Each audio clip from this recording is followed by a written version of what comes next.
over there. Hit that button.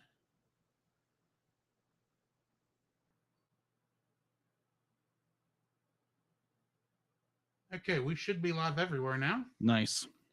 So, hi guys, this is Drew, This is Jacob. and tonight, whatever, however you want to say that, we Tonight. are reviewing An American Tale: Fievel Goes West. Yes. A classic of my childhood. A movie I Same watched here. far more often than the original American Tale. Agreed. Same here. And I should mute my phone. Yes, you should. That's taken care of. So yeah, if you have nostalgic feelings for this film or you've watched it recently, comment down below wherever you're viewing this, either on Facebook, Twitch, or YouTube. Mhm. Or just go to any of our social, which is YouTube, our Facebook, Twitch, and Facebook, Twitch, and YouTube. Yeah, it was more socials. Oh, socials. Yeah.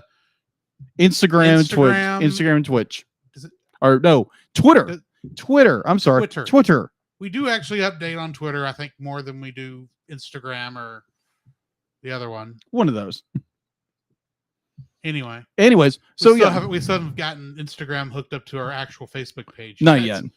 Which I think I should be able to do that through yours, since you don't remember the Instagram password, but you are a admin of the page. True. So I should be able to connect it through your account, but we'll worry about that later. We'll get there when we get there. It's no big deal. Right.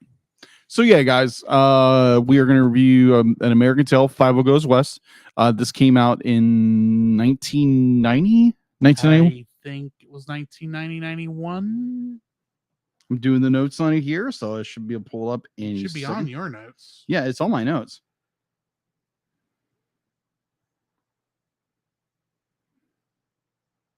$1991.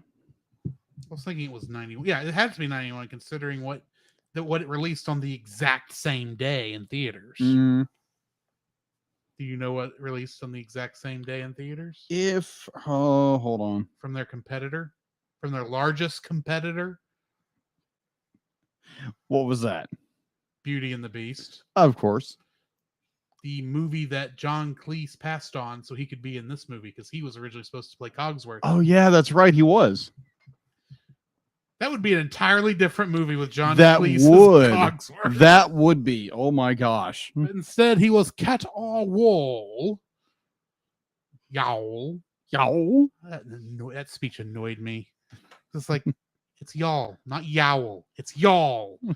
There is a difference. Well, it's a city cat trying to sound Western. It's a British city cat trying to sound Western. True.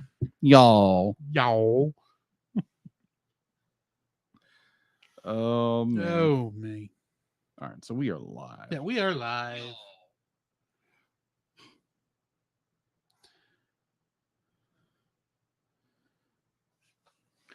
Adila, are you here?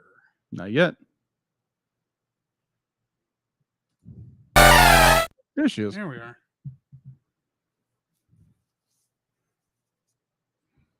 I need to mute these.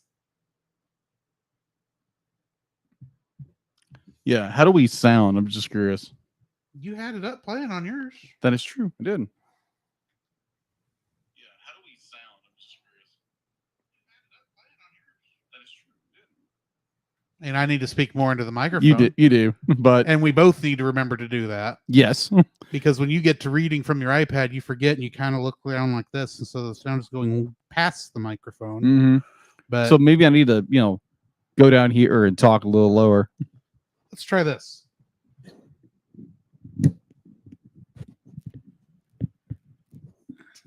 It's a little tight. Yeah, I got it. Let me get some slack in the cord. There we go. That'll work. Hopefully. Maybe.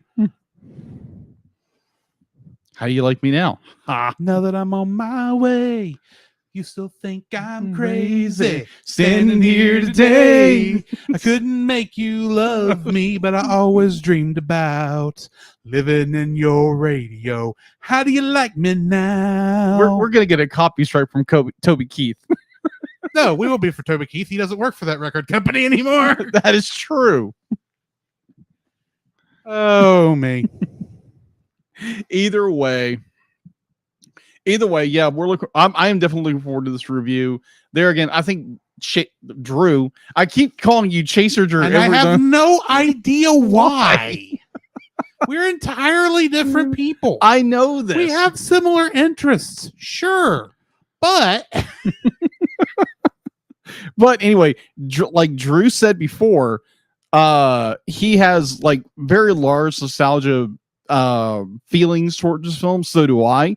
This is a film, like Drew said earlier, you'll be like you watched it over and over and over again, and I didn't wear it out like some other ones, right? But I know I watched this a lot, right? Because I'm in the same boat. Because I remember this movie more fondly than An American Tail. An American Tail was one of those that I swear I watched. I definitely watched it after. Yeah. I watched Five Goes West, because Five Goes West, I think, was one of those that was on a bootleg VHS that my grandpa recorded off Disney Channel. Right. Because of a non-Disney movie was broadcast on Disney Channel, but that happened a lot back then. It did. It doesn't happen as much anymore. But I know that's probably where I watched it growing up. And then at some other point, I remember we were at a movie rental store, not Blockbuster, because we didn't have a Blockbuster where I lived, but one of those little mom and pop rental stores. Mm-hmm. And I saw, they had another American Tail movie. Still don't know why they call it that. And this one's just called An American Tail. I probably just thought of it as, look, they have another Fievel movie.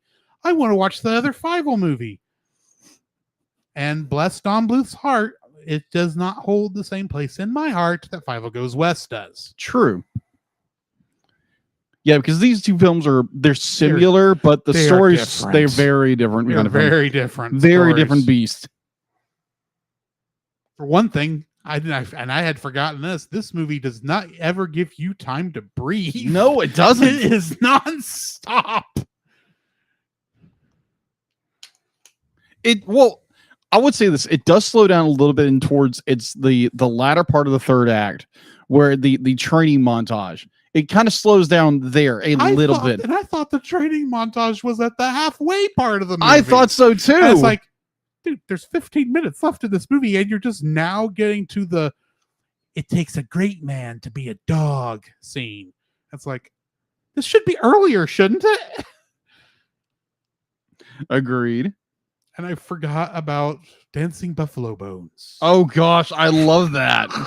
Absolutely. Did you see the video I posted today with the Aladdin music? I found like 15 different versions. Really? With that concept, which is throwing in different music there. Wow. And cutting the Buffalo Bones to match it. Wow. It's like, oh man, I can't believe this exists. And why didn't I find these earlier?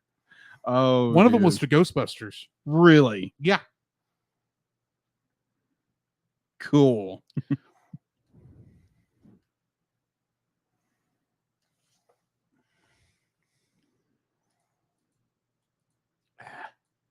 Facebook tips making it hard to read what's going on in the chat. And of course, it's cutting off the words because Facebook layout is stupid. Agreed. Heather Morgan says, "How do you like me now?" LOL. Well, this show does break into this crazy. No, I'm not going into. Yeah, no, let's not go into that. But this song does have a tendency of going to musical montages. Great song. Agreed, it is.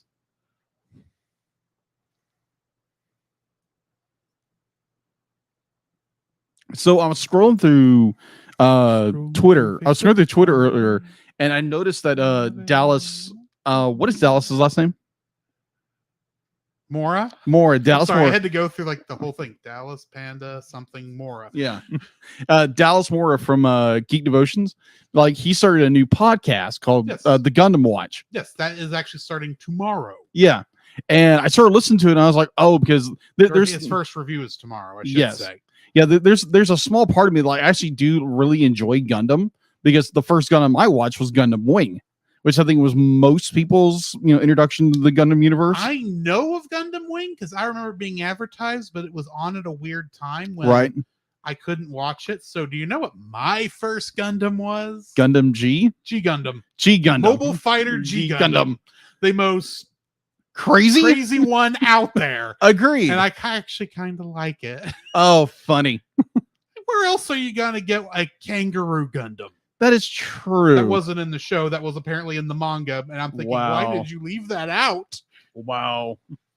Were you afraid that the Mexican Gundam was too on the nose, and that's why you didn't do the Kangaroo Gundam? So I'm curious. You're more the anime guy than I am. I watch a lot more of it. Yes. Yeah. Where can you watch Gundam streaming legally? That is a very, very, very good question. I'm not sure I know the answer to. Oh, okay. Probably, wild guess, without doing a Google search, Crunchyroll. Because nearly everything is on Crunchyroll that's anime. True. Especially now that Funimation has bought it and they're buying up everybody else. That's what it sounds like. Gundam streaming. Really, it's Dallas you should be asking. This. Yeah, I would agree with you, but I'm not talking to Dallas right now. You're not talking to Dallas. He's in his own stream. Yes. At the moment. Apparently, there's some on Hulu. I saw there's some on Hulu. There's some on Netflix. Yeah, Netflix, Hulu, Amazon Prime. Disney? No, wait. This is selecting services. Yeah, I'm about to say. It's not actually showing. It's just saying Funimation, but almost everything that's on Funimation was on Crunchyroll. Crunchyroll. And you better go to Crunchyroll. Don't try signing up for a Funimation one, because that Funimation site is going to go away. Yeah. Now that it's all going Crunchyroll.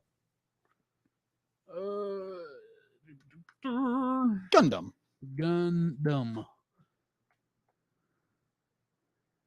All right, you got your Mobile Suit Gundam 00, your Mobile Suit Gundam, your Mobile Suit Gundam Wing, your G Gundam, your Gundam X, your Mobile Fighter G Gundam. Yes, there is a difference between the two. Yes. SD Gundam World Heroes, Mobile Suit Gundam Seed Destiny, Mobile Suit Gundam Seed, Turna Gundam, Gundam Evolve, Gundam Seed, Gundam Build Fighters, and then After War Gundam, Mobile Suit Gundam Wing Endless Waltz, which we reviewed. To Gundam Wing, which we reviewed. We have not reviewed any Gundam. I thought we reviewed Endless Waltz. We have not reviewed any Gundam. Well, never mind then. And besides, that's a series. No, Endless Waltz is a movie. That says series. It's a movie. I'm not saying there wasn't a movie. Well, I think it's, if you break it down, it's like a 3 or 4 part. It's a 3-part OVA. Okay, it is listed here as a single episode of a series. Okay, well, never mind that. So yeah, it is a movie. I'll take that. Yes. Okay. It's probably only like a half hour long. Okay, so it has all the Gundam. Pretty much. If you want Gundam, go over there. Okay. Oh, I tried this. I remember this bad 3D. SD Gundam World.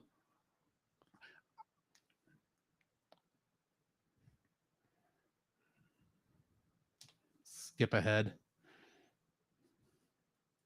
Come on, show the bad 3D Gundam. I think I know what you're talking about. I think it's the Chibi Gundams. Yeah, it's the Chibi Gundams. It's the why on earth does this exist Gundams. You know, I can accept pretty much anything Gundam throws at me, or any anime for that matter. But there's some stuff I look at and go, why does this exist? What the? Those are the Gundams, and they are characters, it looks like. Wow. They're just characters in a show. Just characters. Wow. Like Mega Man Battle Network. Oh, okay. Interesting. I guess. I don't know. I didn't watch the show for very long because I remember thinking, I really like this ending to Mobile Fighter G Gundam, as stupid and ridiculous as the show was, because it is stupid and ridiculous, and that's why I love it. And then it goes into SD Gundam. I'm going, this is a weird step, y'all. I expect similar. I know it's not going to be exact, but I expect a similar type of thing. Not Chibi, not Hamtaro Gundam. You remember Hamtaro? Very vaguely. Nope. I remember something about a hamster. It's about hamsters. Yeah. That's all it is. And the thing was, it was broadcast on the Toonami block. Yeah. With things like, Dragon Ball Z, Gundam Wing, That's right. That's Sailor Moon. And this is back when Moltar was still the host. Yeah. Before Tom was on there. And so you've got Moltar going, these hamsters go on adventures to find something or other. Join the Hamtaro crew as they go about their everyday lives. So Sal has this great, big, epic adventure. Mhm. And it's literally, we're hamsters and we're having fun. Yay! Scary. I didn't watch that show either. I got 5 minutes into it thinking, well, this made it sound like it was some epic adventure that just happened to star cute hamsters. This could still be good. 5 minutes in, this is just a cute hamsters doing cute hamsters show, isn't it? It is. Mm-hmm. Y'all could have. This is not going to be worth it for me, guys. Sorry. Anyway. Yeah. So yeah, it'd be like that was a very odd tangent going from Gundam to hamsters. It worked. It was a natural conversation. It did. Flow. It did go. It was a very natural flow of a conversation. The only thing that would have been crazier if we somehow got into Vash the Stampede. Oh yeah, it's Trigon. What do you expect? It's great. Yeah, it's Trigon. Yeah, it's got a character named Million Knives for no good reason. True, because that's not a name you give people. That's a name you give kids you want to become villains. Mm-hmm. And who does that? Very psychotic people, maybe. Anyway, should we actually get started on this? I think so. Before we go completely off the rails? Don't we always do this anyway? Kind of. Anyway, I'm hitting the button. Hit the button. The Cellcast is recorded in front of a live streaming audience.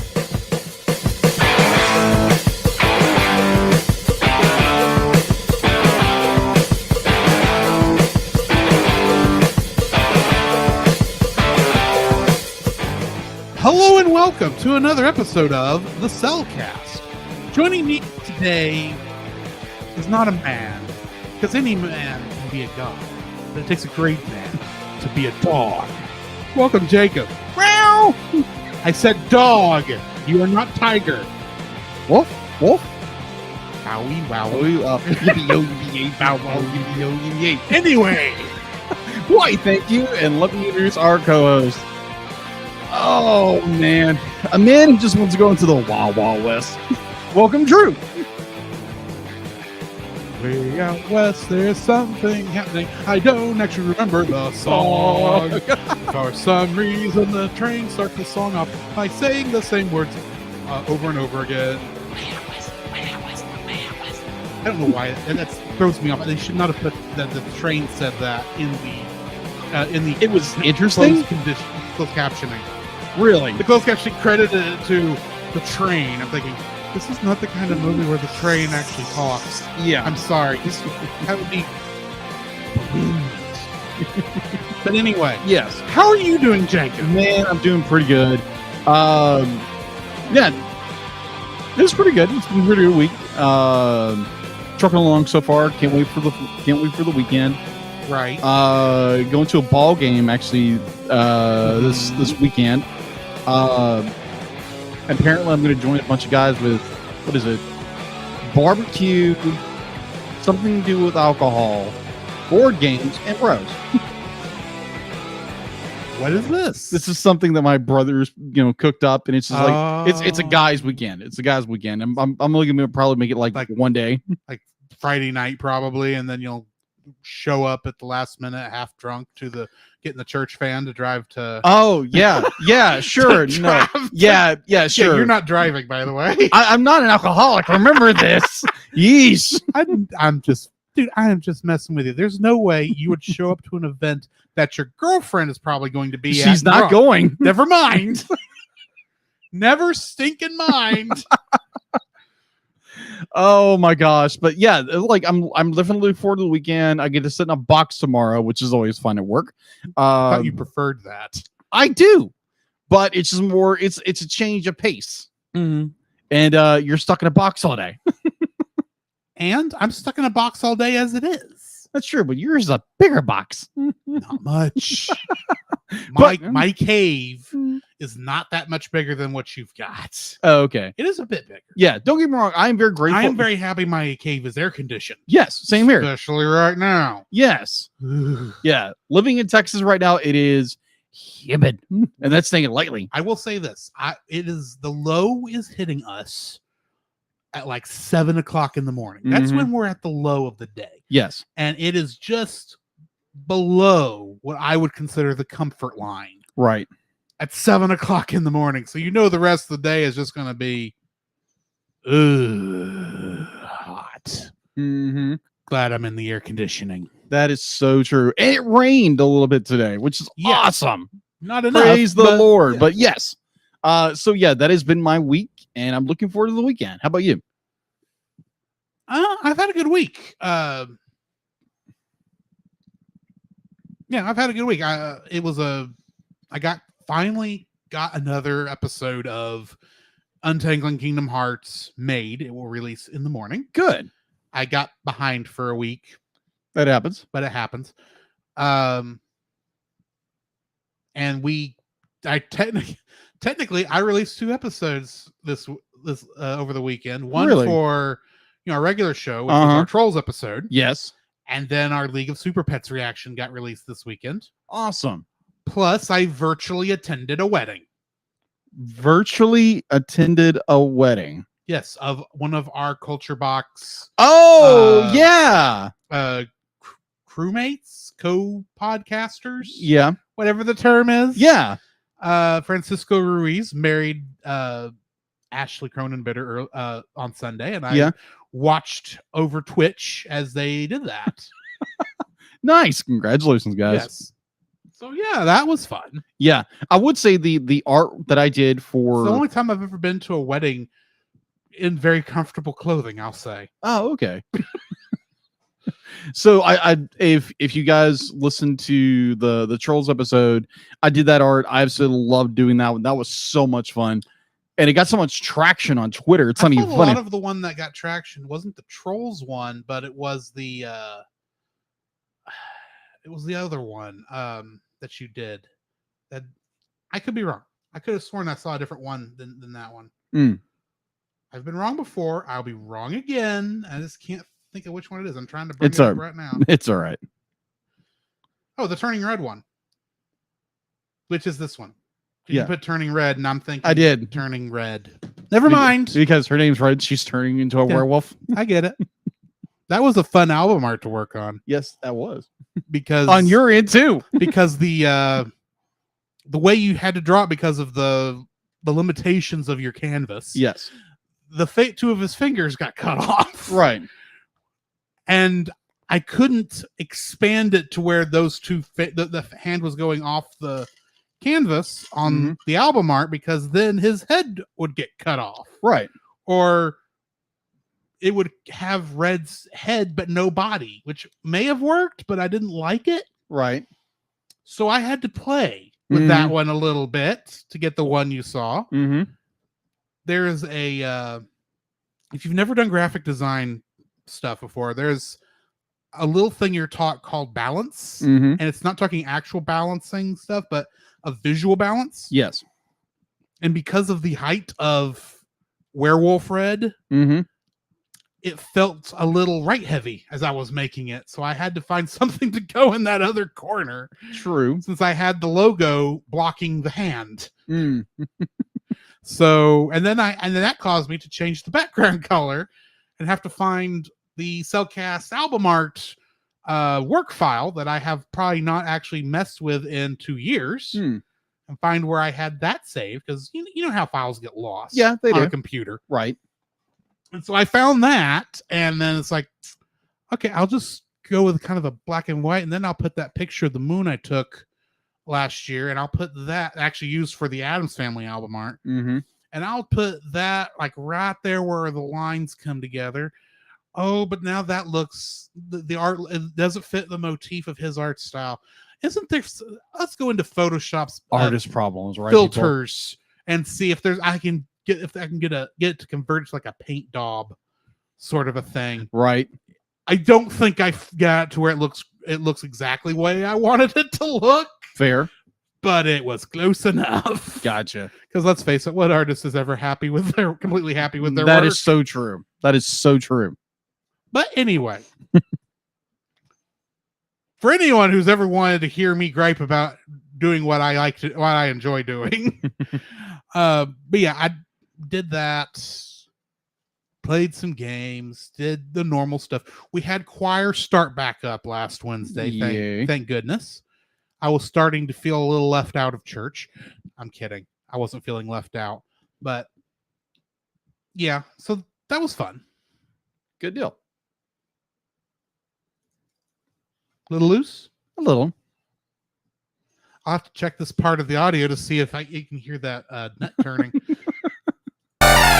Yes, Adila. Thank you for letting me know where that was so we can find that out later. Of course, the people listening probably could hear it, and we'll find out later. But anyway. Yes, anyways. So, Jacob, I have a question for you, my friend. What have you been watching? All right. So what I've been watching, I've actually been watching a lot lately. Actually a lot of documentaries actually on what was that? Netflix and Paramount Plus. Mm-hmm. First off, I watched the documentary on Netflix called Trainwreck. Woodstock 99. Did you not want to stare but couldn't look away? You said it was train wreck, and train wrecks, the things you don't want to stare at, but you can't look away. Exactly. It Anyway. literally was a train wreck.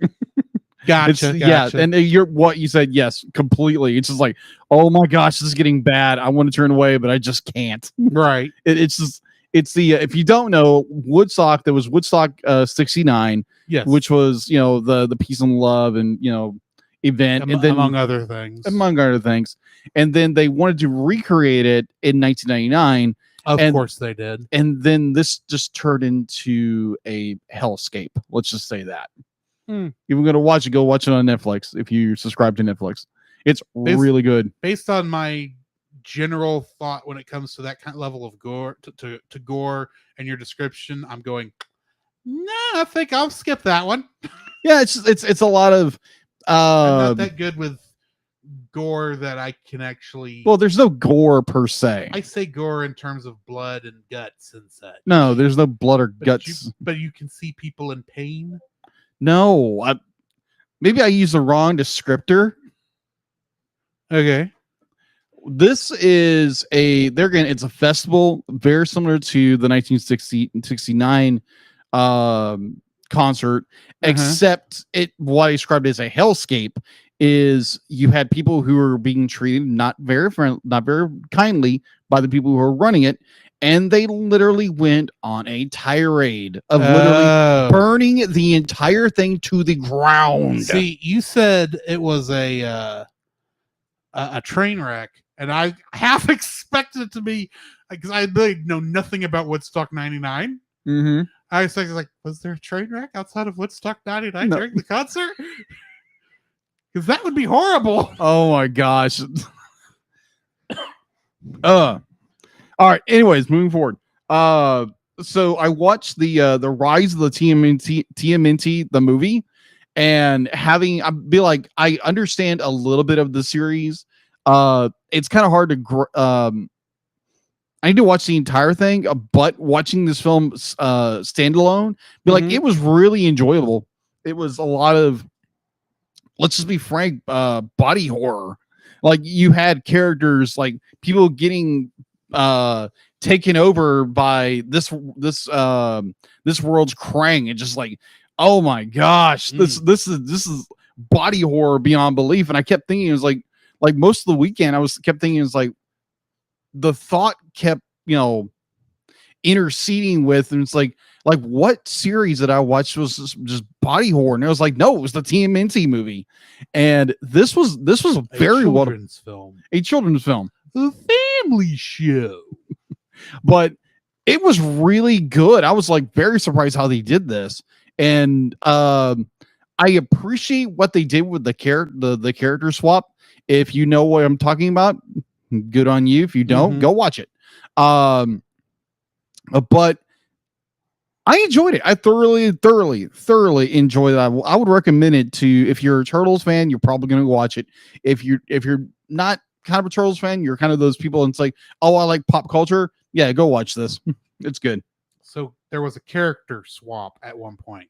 So Raphael was being played by, was pretending, or Casey Jones was pretending to be Raphael for a while? No. Usagi Yojimbo No. was making a sneak-in appearance, even though technically the Nickelodeon probably can't use that character. No. What I'm referring to, I'm just randomly saying random stuff. Yes, I'm fully aware of what you're doing. What it is, because the traditional trope is that Leonardo's the leader and Raphael's the hothead. Well, in this one, they swap it, where where Raphael is the leader, he's the older brother, and then you have Leo, who is the kind of hothead, brash, be like, oh, I'm the greatest ninja ever, but kind of character. Against the theme song. Well, the original theme song, yes. That's what I mean. Yes. I don't know this new show. It's pretty good. It's interesting. But I still need to watch the entire series. But I thought it was a really interesting movie. Now, there again, I got into this real tangent of watching documentaries over like basically anything. DB Cooper, Where Are You? It's a documentary, obviously, over the DB Cooper case. If you're unaware, he's an Asgard. He's an Asgard. Oh, that's right. You haven't watched Loki yet. No, I haven't. Well, I just made a joke you won't get. I think they referenced it, and I was like, oh, okay, that's interesting. There's like in like the first episode, right? Loki is causing mischief on Earth by being DB Cooper. Oh, okay. Which is like, you know what? This makes a ton of sense. That is true. But yeah, it's basically these investigators who are trying to discover who DB Cooper is, and they get so fixated on one person, they get Tom Hiddleston. Anyways, would you like me to hush? I think I'm used to this. But I like it's interesting. They go down this deep rabbit hole of who DB Cooper is, and they get so tunnel vision. And no, it was not Tom Hiddleston. It was not Tom Hiddleston. But it was interesting. I still haven't finished it yet because it was one of those documentaries where it gets really annoying, where they keep interviewing the same person, and it's just be like, oh, it's this person, has to be the person, and all the evidence points to this wasn't the person, but they're so fixated, it's got to be this person. They got blinders on. Was it the guy from Late Night History Channel that says everything was aliens? It came down to that, pretty much. It came down to that. Which brings me back to Loki. Brings you back to. I'm sorry. All right, so continuing down this train of this rabbit hole of I also watched Turning Point, 9/11, the 9/11 attacks and the War on Terror, which is another documentary which covers obviously the attacks on 9/11, September 11, 2001, the World Trade Centers, and the pursuing war in Afghanistan. And that's interesting. Some of the stuff I was like, I had heard of this, but never really fully understand it. It's like, okay, this is kind of messed up. But yeah, and also I plugged in on Paramount Plus, and sometimes I get a kick, or I don't want to say I get a kick. I'm going to rephrase what I just said. I find it fascinating when you watch. I'm a huge absolutely love true crime, right, and how things happen, and and for some weird reason that kind of ties itself into plane crashes. Okay, yeah, like aviation disasters. I'm like that TV show, Aviation Disasters. Yeah, exactly. Yeah, where literally every one of those episodes you could have a drinking game. It's like, what point will the investigator point to the white dry erase board, despite the fact that the episode's taking place in 1986 and they were still using chalkboards at the time, and say, now this thing is in the wrong spot. Why was it here? Could this have caused the plane to crash? Here at the Sawgrass, we don't condone drinking games. Water. Coke. Water. Okay, water. Coca-Cola. The real thing. Grape juice. That is a warrior. No, prune juice is the warrior. Prune drink. juice. Prune My juice. apologies. Either or. Yes. Like there again, I love true crime and just learning stuff, how things happen, and the nuts and bolts of how things work. And I find those really fascinating. They're tragic, but it's just like understanding how they work, and that's just really fascinating to me. All right. Other than that, that is all I've been watching. So what have you been watching? Well, as you know, last week I started a series from the 1960s, a Japan kaiju series called Ultra Q. And I think last week I talked about how I'd seen an episode that featured the love child of Gamera and Godzilla fighting Kentucky Fried Rodan. Oh, gosh. And then King Kong with his face not looking like it was run over by a Mack truck. And I've seen a couple of them. Now, bear in mind, I am being funny about these designs because I recognize this is cheesy. Mm-hmm. But you got to remember, I believe in embracing the cheese because it's Gouda for you. Yeah, that one took you. No, it's got a very Monterey Jack kind of smell to it, where your whiskers go all the way out and you become possessed by it. Just be careful that you're not getting that from Peter Pan. We haven't even reviewed that, and we keep referencing it. Anyway, oh god! So I watched a couple more episodes. Right. The Gift from Space, which had giant space slug monsters, which at one point you can guess how they defeated the first one. You can guess. I guarantee. Because how do you defeat a slug? Salt. Yes. And what is the ocean full of? Salt. Right. So guess what they did? They caused the thing to run off the cliff into the ocean. This slug. It was a fast-moving slug, by the way. And it just goes. It's like, oh yeah, I bet that would take care of him. And that was halfway through the episode. I was like, oh yeah, there were 2 of these eggs.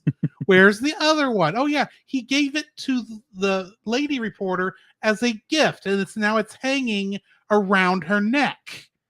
This will turn out wonderfully. Wow. And it did, because she accidentally got it hot and it started expanding on her, down there around her neck. Right. And then she just barely gets it off and get it thrown out the window before it turns into grows to the size of an SUV. Right. And you get this nice little animation cracking effect on the egg, which was really nice looking for that time period. Right. And then this thing pops out and it's like, yeah, I knew this was going to happen. How are they going to defeat it now? They don't. No, they do off screen, presumably, because it's gone by the next episode. But literally, it's like, and that is the problem when you accept gifts from outer space. I'm thinking I don't even think that's what I don't even think that's what they said. But it was that kind of ridiculousness. It's like, and it's this nice big zoom in on what looks like a wiffle ball cut in half that's pretending to be its eye. I was like, this is great. I really hope this monster shows back up again. And then we had Mammoth Flower. Mammoth Flower. Yes.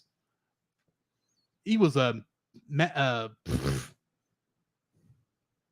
Green Mother, right? Bad Green Mother. That's what I'm trying to say. Gotcha. He was Audrey 2 before Audrey 2 existed. Oh. Except he was just literally a giant flower.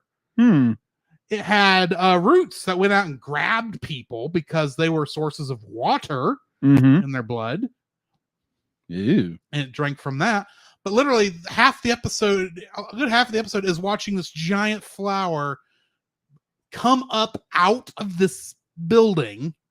And at one point they get it built up and you're looking at the at the quote unquote landscape around where this flower model is. And it's literally a printout of a cityscape.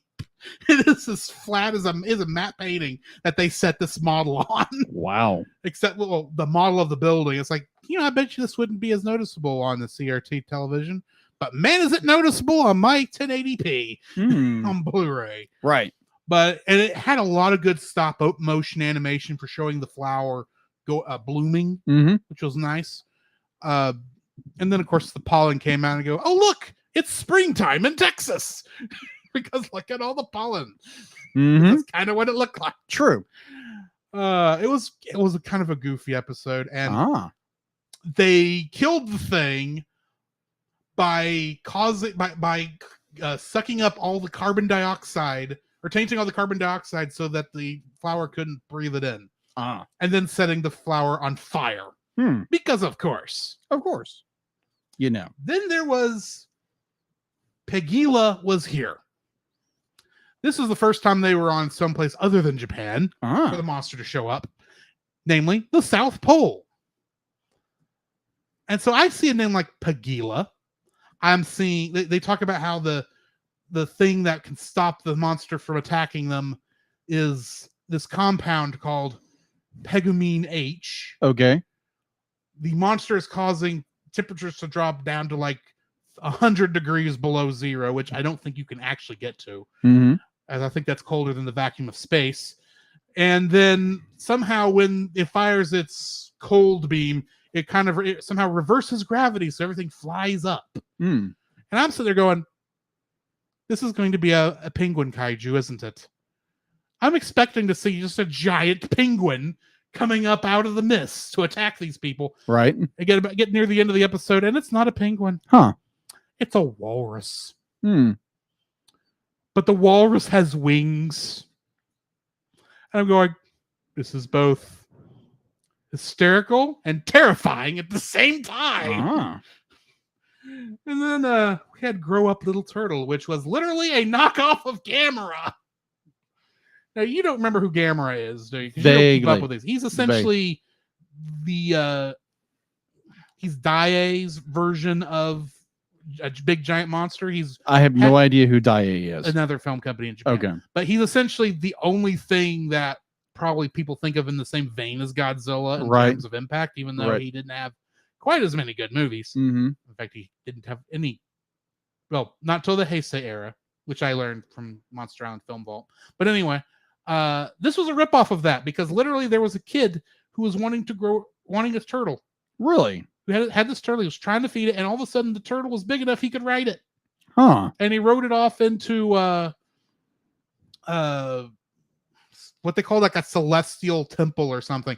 By the way, everyone thought the kid was lying because he kept saying that this turtle was going to grow up to 99 centimeters and fly him off somewhere. And so they're always saying, it's like, quit lying. It's never going to happen. All this stuff. It's like the kid never lied throughout this entire episode. But this is, anyway. One funny part, though, was he is chasing these criminals. This kid is. Yeah. Because these criminals broke into the school to hide after that bank robbery. Because that makes a lot of sense. And somehow his turtle got clamped onto one of these bad guys' pants and wouldn't let go. So he's chasing the bad guys to try and save his turtle. Right? Right. Well, in the process of this, the kid technically gets kidnapped. But the thing is, these bad guys who kidnapped him are stupider than the wet gang in Home Alone. The wet bandits. Yes. They're just dumber than that. Because they get out a machine gun to try to get past this blockade, and somehow the kid is able to wrangle it away from them and starts pretending like he's firing a gun, like we might have done with a toy rifle. Yeah. Except he's doing it with what's supposed to be an actual machine gun. He's just going, da, da. It's like, dude, you could tell this wasn't filmed in Texas because you would not be this likely just to point it at random people. Right. Because we were taught better than this. Right. So, and then he does get up there, and then it goes weird. Yeah. I recognize it saying that this episode goes weird after that description. Really doesn't tell you much, but trust me, it gets really weird. And it kind of turned into a fever dream. Okay.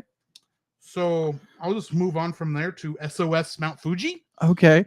A giant rock monster comes up out of Mount Fuji. You know, the giant volcano in Japan that hasn't erupted in 250 years. Yeah. It comes up and attacks. I don't even remember exactly what happened because it went really weird. It is like the Jungle Book, but with a giant rock monster. So yeah, I've gone over too many episodes now of Ultra Q with you. 'Cause I can just see your eyes starting to glaze over. But yeah, this is a wacky show. And I'm enjoying every minute of it. I can tell. I've noticed, like, whenever you get really excited about things, be like, you have a tendency of, like, you describe everything that's going on, which is not a bad thing. Because I want to explain why it's so good. That's why I do that. Yes. It's my thought process. Like, no, you've got to understand with every minutia of what occurred, why it's good. I understand this doesn't work for everybody. And I understand how, if it's not something I'm interested in, I would kind of just fade off also. But anyway. It's all good. Hey, we all the things we have passions for and Yes. love for. I also beat a video game this week. Really? Yakuza Kiwami. Really? That was fun. I won't get into it, but it's definitely not a kid's game, so kids don't play it.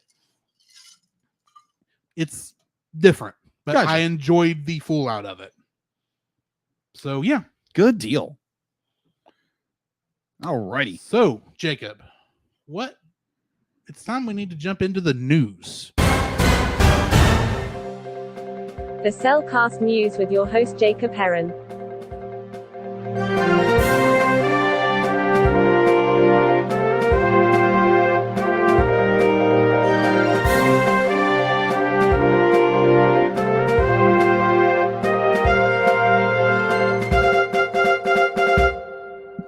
Why, thank you, Adila.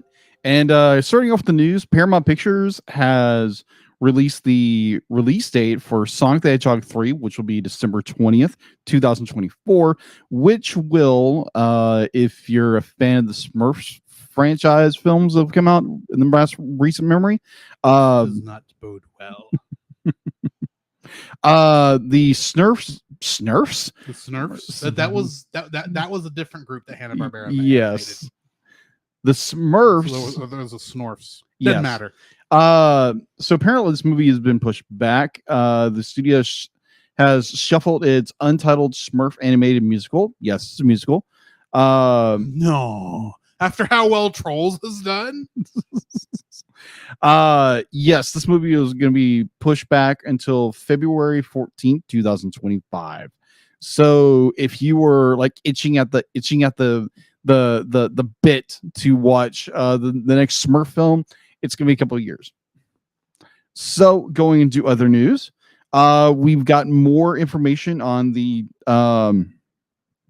if I can look at my news while trying to keep my face straight. Snorks was what I was trying to think of earlier. Snorks. Thank you. That was the other one. Thank you. All right. Yes, thank you, Paul. Point Grey Pictures and Nickelodeon announced the highly anticipated film reimagination of the Teenage Mutant Ninja Turtles franchise back in 2021, and today, more recently, announced the onboard. They announced some new studios coming into it. It's post premiere August 4th, 2023, with a new title, Teenage Mutant Ninja Turtles Mutant Mayhem. This will be coming out. So we've got a new date for it. And I'm not exactly sure about this. Be like, we've heard it was, it's about high school, it's about this. Maybe they changed directions. We don't know. So we will keep you guys informed when Teenage Mutant Ninja Turtles in high school. Yeah.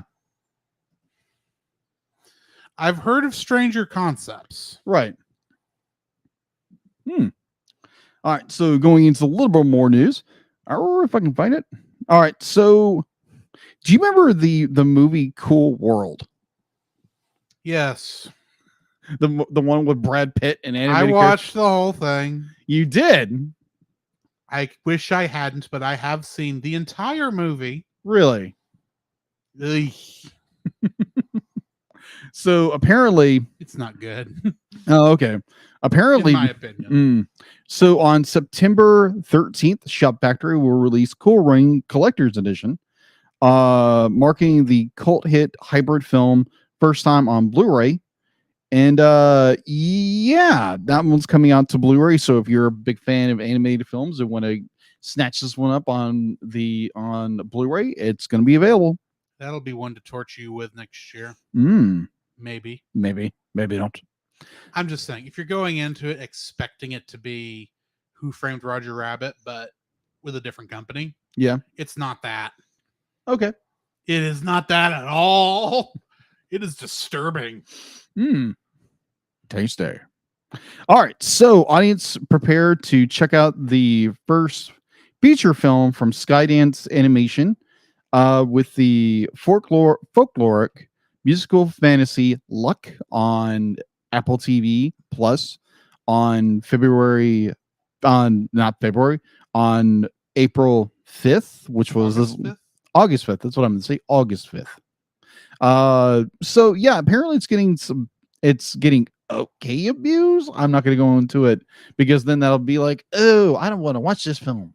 No, we haven't made a decision when we're going to watch the film. Yeah. But I am interested to see how that will go. Right. All right. So that is all I have for in the news. All right. Well, then we need to jump into the spoiler-free section of Fievel Goes West, American Tail, Fievel Goes West, whatever you want to call it. Certified fresh and spoiler-free. I can't tell you how many times I've watched this film. Because this was one I watched a ton when I was a child and probably wore out some super long play VHSs that it was recorded off of TV on. For those of you who know what those are. Right. This is, to me, a classic film. Agreed. I recognize that some people may not like it as much as An American Tail, because from an artistic standpoint, American Tail is in many ways a better film. Mm-hmm.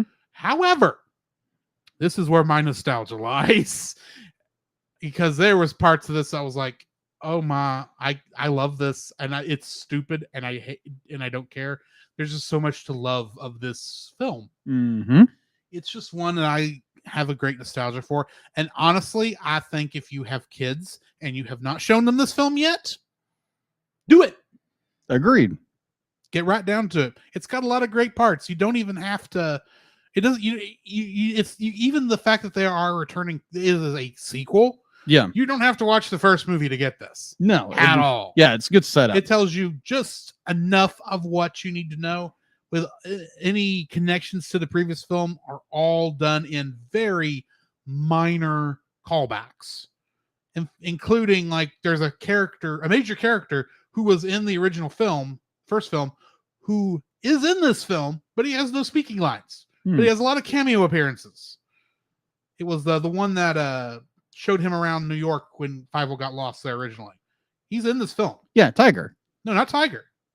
The mouse that got that oh yeah. Whatever his name was. I can't it's been think a of while. his name. Like, yeah, we reviewed this. Reviewed The American original Tail. But it's been a hot minute. Yeah. It's been like 3 years. But so I don't remember this character's name, but he's in this. Really? Yeah, in the background shots and in cameo appearances. He makes it all the way to Green River. Really? Yeah. But he has no speaking lines. Huh. So Fievel and crew never talk to him. Huh. But he's there. Interesting. So and it's things like that. It's just a fun movie and a very beautiful movie in some shots. It is a much cheaper animated film than American Tail and many of the Don Bluth stuff. Mm-hmm. But I think it's still a very fun and classic animated film. Alrighty. What are your thoughts? Man, I absolutely love this film. I have so much nostalgia feelings for this film. It's one of those that I remember as a kid watching it so much that I remember watching an American Tail and then instantly wanted to watch Fievel Goes West because I just loved it so much. Mm-hmm. And I have so much more fond memories of this film than... Oh, yeah. Because this is a lot more fun movie. It is. It's got a lot more action. It's got a lot more adventure zeal to it. And I thoroughly enjoy this film. There was a lot of, I had to try to take my nostalgia goggles off, and they were firmly stuck to the top of my head the entire time. But yeah, just looking at it now from a reviewer's point of view and an adult point of view, this is a really good film. Yeah. It's got some really, really good animation in it. Like, yeah, it's a little cheaper, but it's just done incredibly I think well. they're far more efficient in where they are spending the money. Yes. Instead of pumping a ton of money into every shot. Yeah. But they pump a lot of the money into what I would consider the good shots, essentially the money shots. Yeah. Like early on when Five first hears his mom calling his name as he's in the middle of that imagination sequence. Yeah. And you see the bullets from the gun he fired. Oh yeah. Slowly turn into as it's going through the air, turn into a cork. Yeah. And it's like, dude, that was amazing. Yeah, that's really, really good. This was spoiled on me as a child. Right. But yeah. Awesome. Yeah, this was I'd be like, yeah, I am looking forward to reviewing this film. And yeah, highly recommend it. If you haven't shown this to your children yet, go watch it. Like you can rent it fairly cheap, or you can go to a used bookstore and find, or used movie store and find it. Yeah, for fairly cheap. Or heck, go to Amazon Prime and go buy from there. Whatever method you're going to use, go buy it, except for the illegal way. Go, exactly. Give Universal the money they deserve for this film. But other than that, that is my spoiler-free thoughts. All right. Well, join us on the other side of the bumpers, and we will get to spoiling this film. This podcast is a proud member of Culture Box. Whether you enjoy geeky reviews, comedy, or original fiction, you can open up the Culture Box and find something excellent for your soul. Point your web browser to culturebox.media. This week, we suggest checking out the Untold Podcast, which is a speculative fiction podcast using the genres of sci-fi, fantasy, and horror, among others, in order to engage the culture's imagination from a Christian worldview. Every month, Nathan James Norman produces and narrates a new story presented in a unique and dynamic way. Check out the Untold Podcast at theuntoldpodcast.com to listen and leave a review on Apple Podcasts. The Cellcast would like to thank the following patrons: Josh Adams, Ashley Cronin Bitter, Book of Gaming. To get your name on the show, plus uncut episodes, early access to the Cellcast, plus reviews and special art from Jacob, please donate to us on Patreon. I'm going to work harder this month.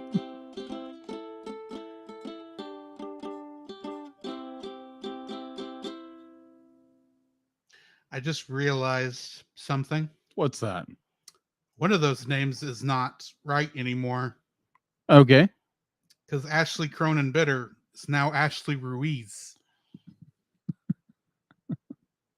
I need to change that. We'll fix that. We will fix that.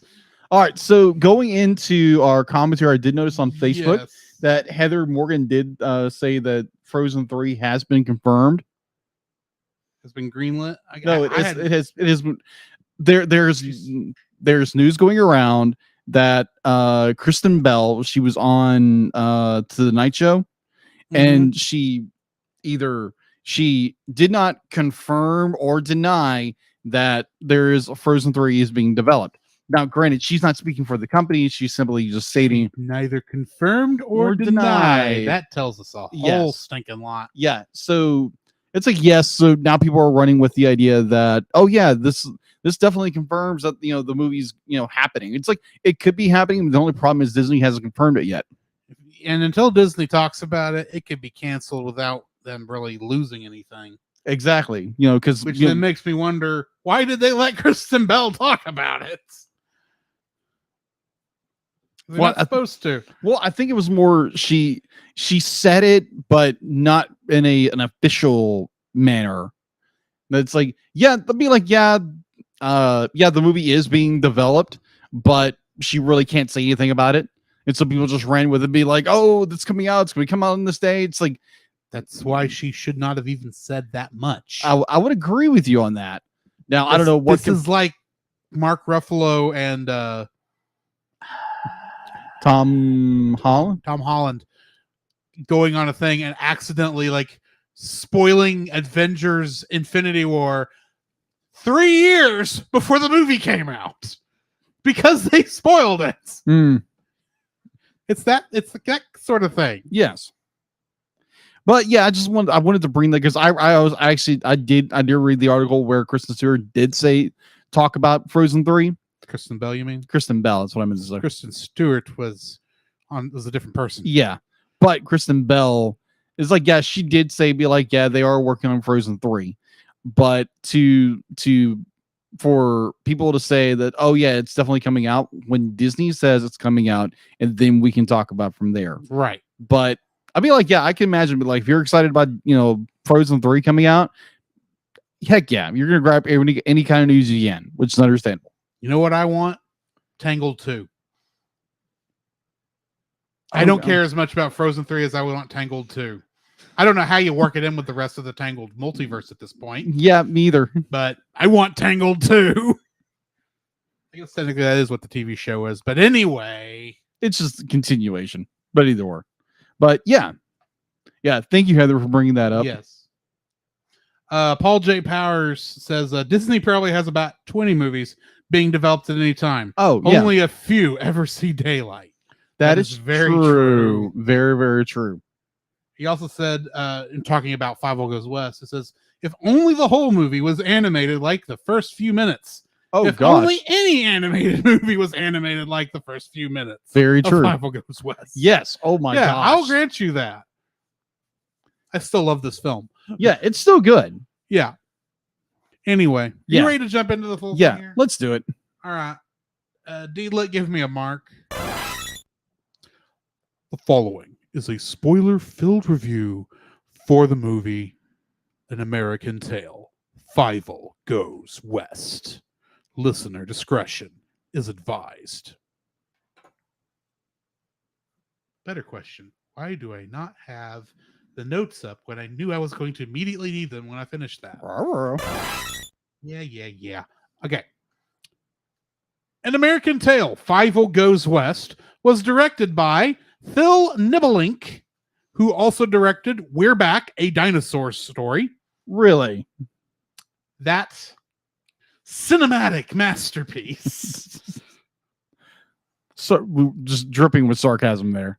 But also, speaking of cinematic masterpieces, Simon Wells was also the director on this, and he went on to direct The Prince of Egypt. Really? Which wasn't a cinematic masterpiece per se, but it was a lot better than We're Back, a Dinosaur Story. Gotcha.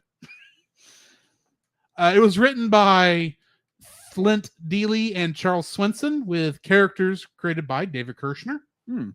The cast includes Philip Glasser as Fievel, and he on Star Trek Insurrection was young Ruafo, the main villain at a younger scene. Okay.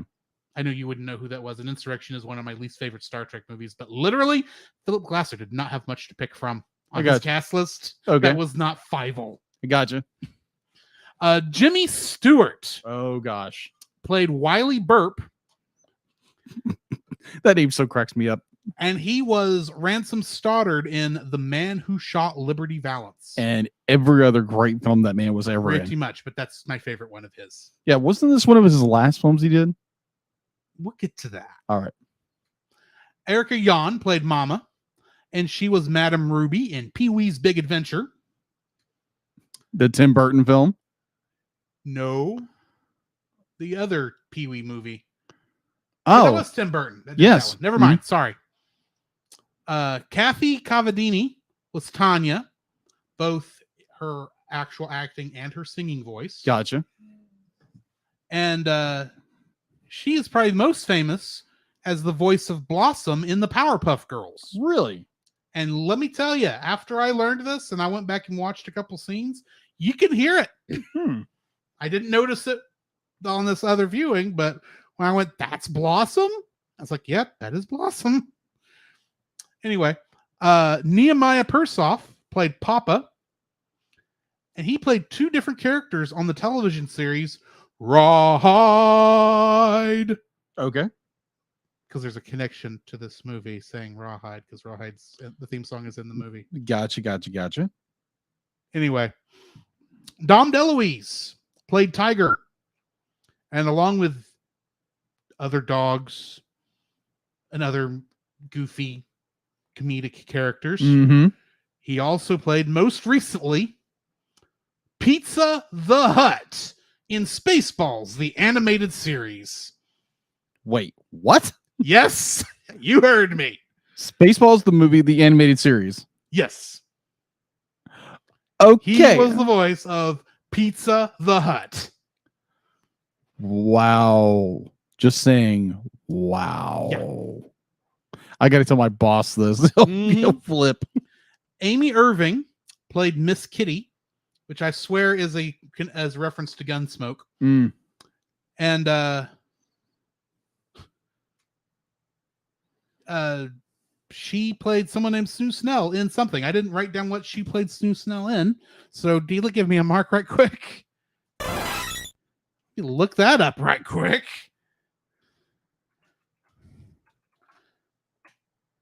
I don't know how I did that.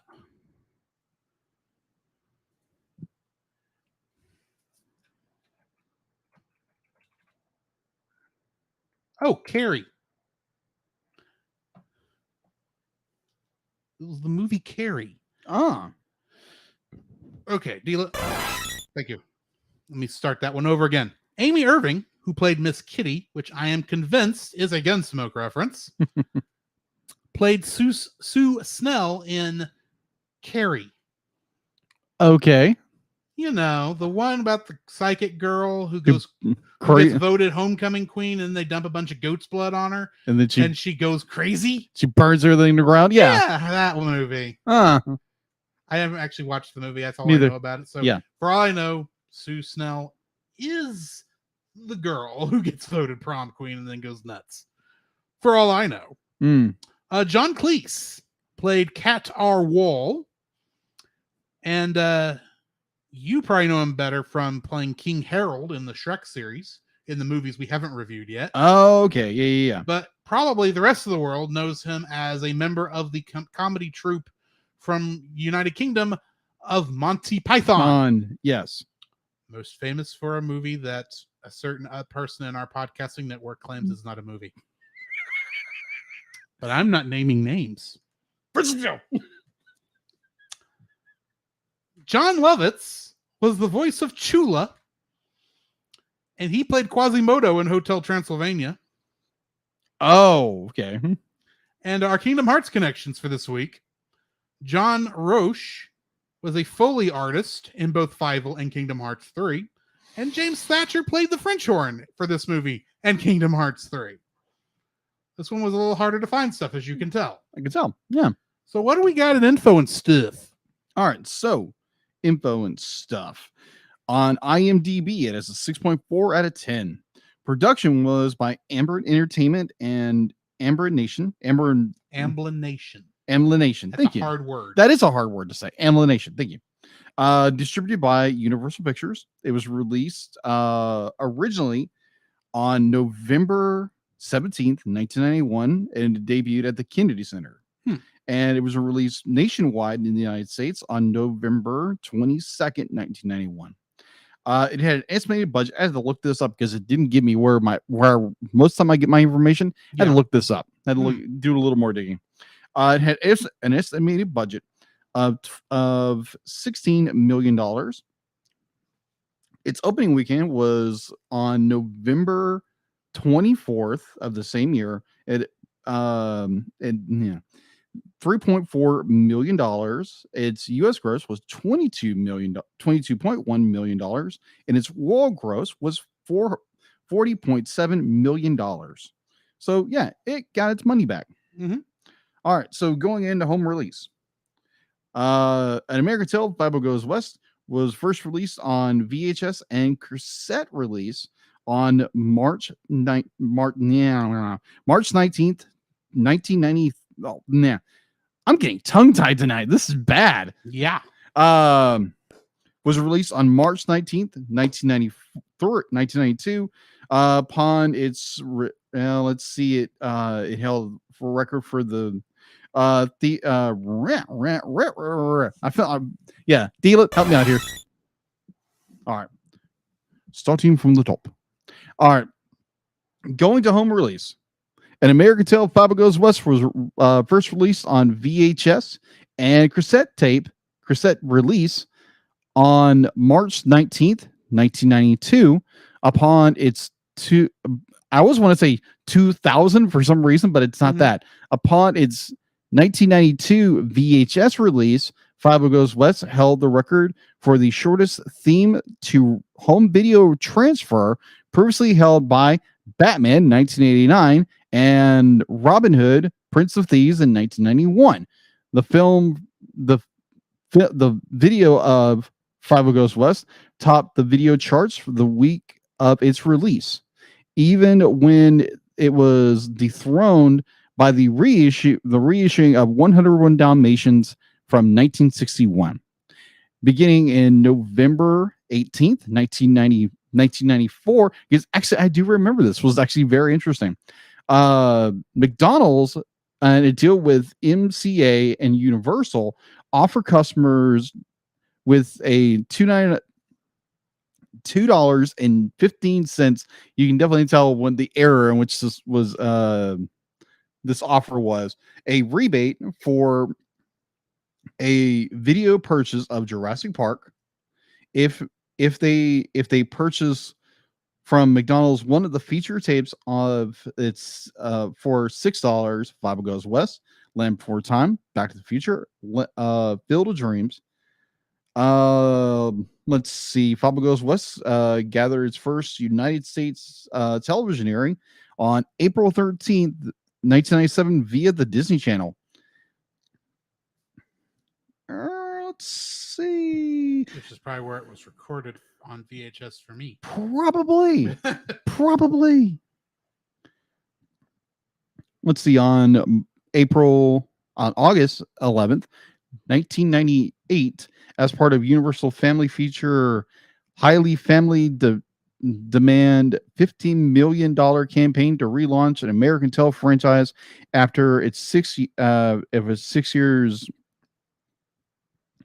Let's see, after 6 years, it was the digital restored version of an American Tale and Five Goes West was re-released on VHS as a two tape release on this issue of October 3rd, 1998. The set debuted at number 18 on the Billboard Top Kid Video Charts. American Tale Five Goes West was released on video CD in Hong Kong in July 20th, 2001. The DVD in the United States was released on September 25th, 2003, and in Spain on September 29th of 2024.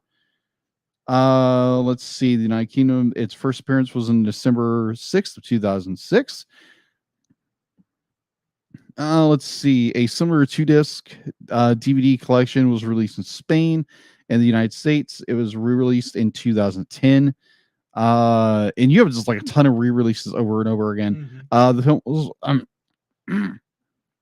film was released on, our Five Goes West was issued on Blu-ray the first time on April 4th, 2017 in the United States.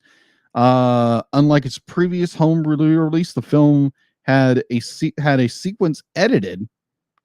Yeah, this will come up in a minute. Yes. Like an Let's just say there was something that it took them 20 years to catch. Yeah, and it took for them to be working on the Blu-ray for them to see it, and then they had to fix it. Yeah, like actually, it was a complete accident. Yeah, but yeah. Wow. I'll talk more about that. Yes, like actually like putting these notes together. It's like, oh, okay, you don't really read everything you're reading. And it's like, oh, that makes sense now. Okay, yeah, you'll get into that in a few minutes. I will definitely be getting into that in a few minutes. Let's see. Yeah, this part of the sequence was edited and was removed thanks to the controversy online platforms. The film was released to Amazon Prime on November 11th, 2013, Netflix on April 1st, 2017, and Movies Anywhere on October 12th, 2017. It had sequels. Prequels, technically, because Fievel Goes West is still the last movie in the franchise, Right. chronologically. Two direct sequels were produced for the series. Fievel Goes, An American Tale, Treasures of Manhattan Island, was released in 1998, and An American Tale, Mystery of the Night Monster, was released in 1999. Piece of dialogue from Fievel is, let's see, it's retcon from Fievel Goes West. It's a dream sequence that the character had. So yeah, there was 2 films, and apparently, according to Drew, they were prequels. From what I read, Okay. they were prequels, and it's after the second one that this movie takes place. Okay. All right. So I have not seen either of those 2 films. So if my source is wrong, I apologize. All right. So apparently there was a TV series. Apparently, because of course there was. Of course. It's an Amblin film. Of course there was a television series. It worked for Land Before Time after its 20 movie sequels. Jeez. On September 12th, 1992, the TV series Fievel's American Tales premiered on CBS. It was followed up by Fievel Goes West, and featured actors who reprised a role, including Donna Louise. In 2020, NBC Universal regained rights to the series and is available on Peacock. Over 2 decades after being abandoned since the release of the DTV films in the late 90s. So that is all I have on info and stuff. All right. That was a very long info and stuff. Yes. Let's get into the summary. In 1890, 5 years after immigrating to the United States, the impoverished Mouskowitz family discovers that conditions are not as ideal as they had hoped, as they find themselves still struggling against the attacks of mouse-hungry cats. Fievel spends his days thinking about the Wild West bloodhound sheriff, Wiley Burp, while his older sister, Tanya, dreams of becoming a singer. Meanwhile, Tiger's girlfriend, Miss Kitty, leaves him to find a new life out west, remarking that perhaps she is looking for a cat that's more like a dog.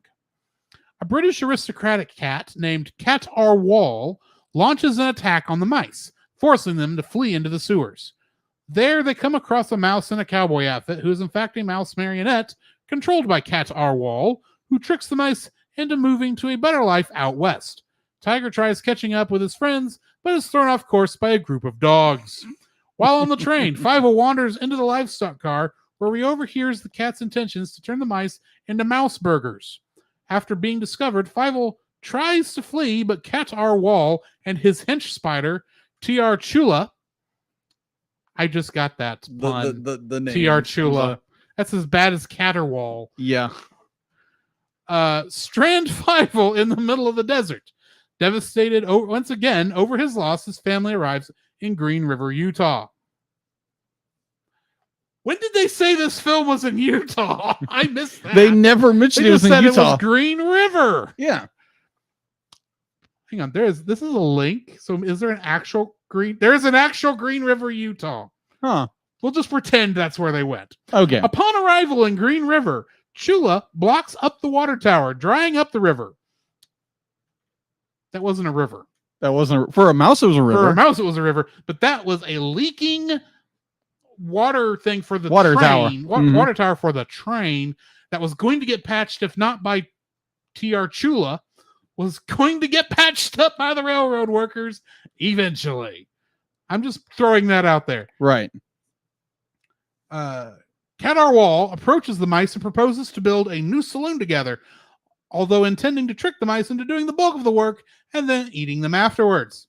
Meanwhile, Fievel is wandering aimlessly through the desert, as is Tiger, who has found his way out west as well, and they pass each other. However, they each figure that the other is a mirage and continue on their separate ways.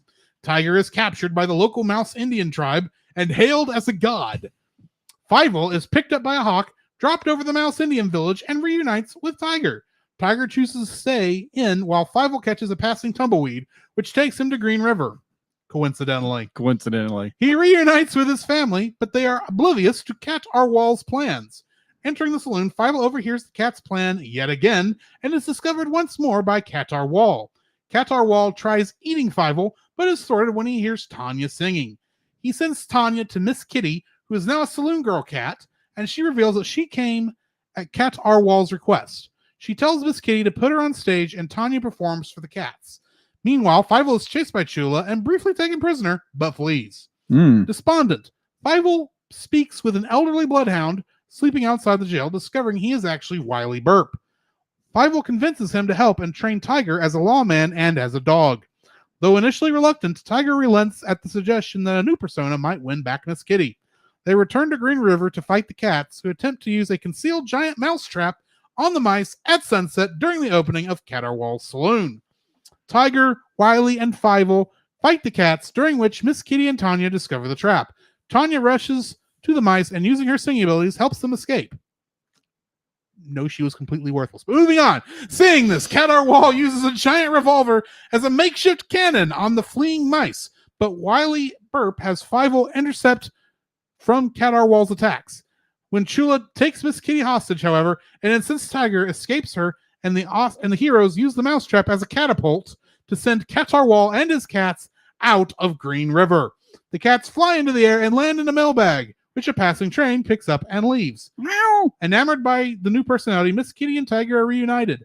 Tanya becomes a famous singer, and the water tower flows with 1,000 gallons of water again, making Green River bloom with thousands of flowers until a local railroad worker patched up the water tower. Just saying. Fievel finds Wily away from the party, who hands him a sheriff badge. Fievel is unsure about taking it, but realizes that his journey is not over. Getting into the trivia for this film. This was Jimmy Stewart's final film. John Cleese turned down the role of Cogsworth in Beauty and the Beast to play Cat Arwal in this film. Such interesting casting choices. But he did such a good job. He did a great job.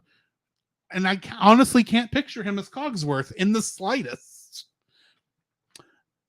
While it was undetected for decades, there is a particular naughty doodle hidden in this film. It's visible in the DVD and VHS versions.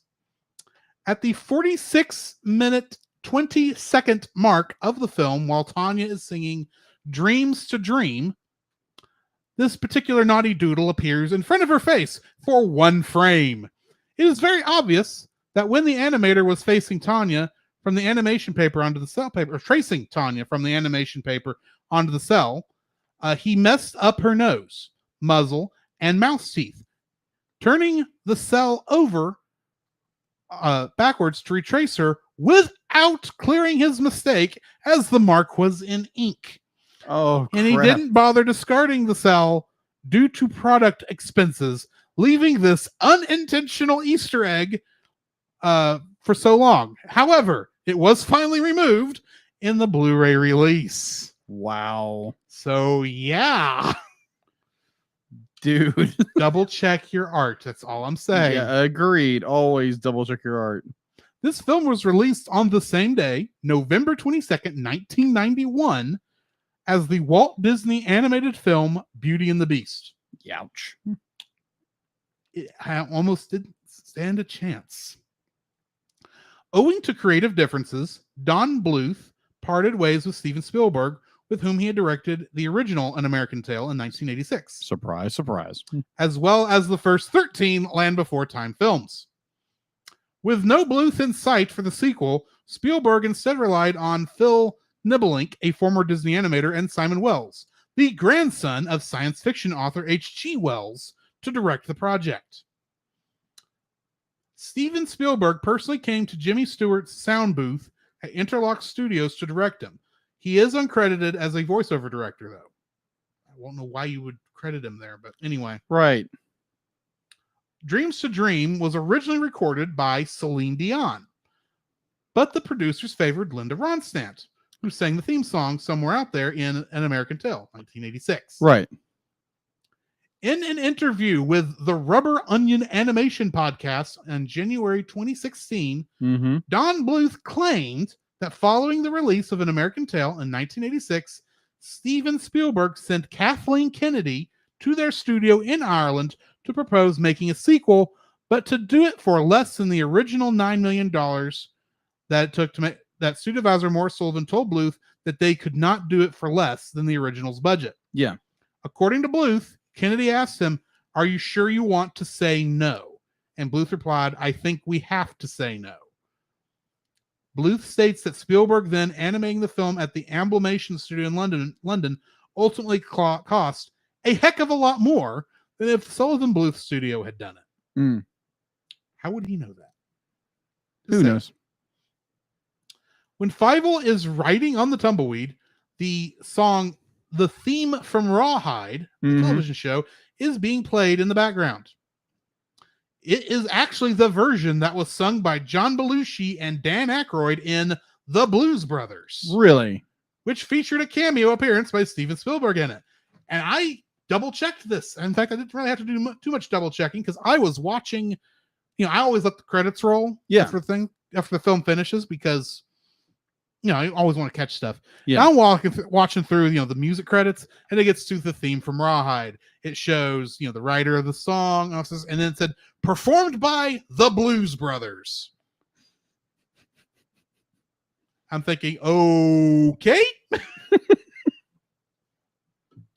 But yeah, that is definitely the same version of that song that appears in Blues Brothers. Wow. It is the sole theatrical sequel to An American Tail, and was followed at the end of the 1990 and beginning of the 2000s by another 2 direct-to-video sequels, both of which took place chronologically before this film. Oh. Originally, another voice actress was going to play Tanya. However, after auditioning and singing the song Dreams to Dream, Steven Spielberg decided to cast Kathleen Cavadini as both Tanya's speaking and singing voice. The unknown actress' dialogue was removed from the film, and Kathy redubbed all the lines. And Miss Kitty, Tiger's love interest, was originally voiced by Amy Irving, who was previously married to Spielberg. The film was released in 1991, the same year he married Kate Capshaw, who worked with him on Indiana Jones and the Temple of Doom. Youch. Yeah, I bet that went over just swimmingly. Yeah. But that brings me to the end of the trivia. I'm going to start, if that's okay. Go for it. This is a fun Western. It is. Is why I like this. This is a fun, just Western travel story. It's full of great little moments. The animation on it is spectacular in spots. There are some spots where it's like, it's not, but there's some other spots where it's like, yeah, these are definitely the money shots. Oh, This is where they spend a lot of their money. Some of the stuff is not as good, unfortunately, but it's still just a fun story. Gotcha. So yeah, that is my first like. I will follow yours up with my number one. Be like, the animation in this movie is very well done. Like, you take the opening shot of Fievel's dream, and it is just, oh my gosh. Yeah. Just like the amount of like lighting and effects and angling and like perspectives and everything was so well done. And when you come out of it, it's like, oh, this was a dream. Obviously it was a dream, but it was just so well done. It's just like, it hooks you into the movie, hook, line, and sinker. And it's just like, whoa. And then you have other like different, be like, yeah, it's not, obviously be like, you would have to have a massive budget to do a movie in that style, in that detail of animation the entire time. But they, like you said before, be like, they used the budget they had very well, they distributed very nicely throughout through the movie. Now, granted, some of the animation does drop here and there, but overall, the animation in this film is spectacular. It's fantastic, and I really, really enjoy this film. The original American Tail, like, the animation is done very well because there again, and it's a lot more consistent. It is a lot more consistent. It is a lot more consistent, but be like, if you're talking about a film that is using a lot more action, a lot more, because if you go back to our original review,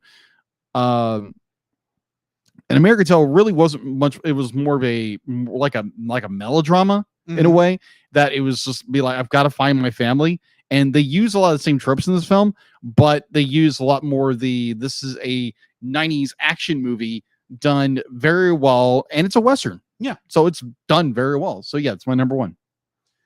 My second like for this is John Lovett's performance as T.R. Chula. Oh, I don't know why, but every time he was on screen, it's like, oh, this is great. Ooh, I just love fighting subversives. What's a subversive? The itsy bitsy spider caught the mouse in his web.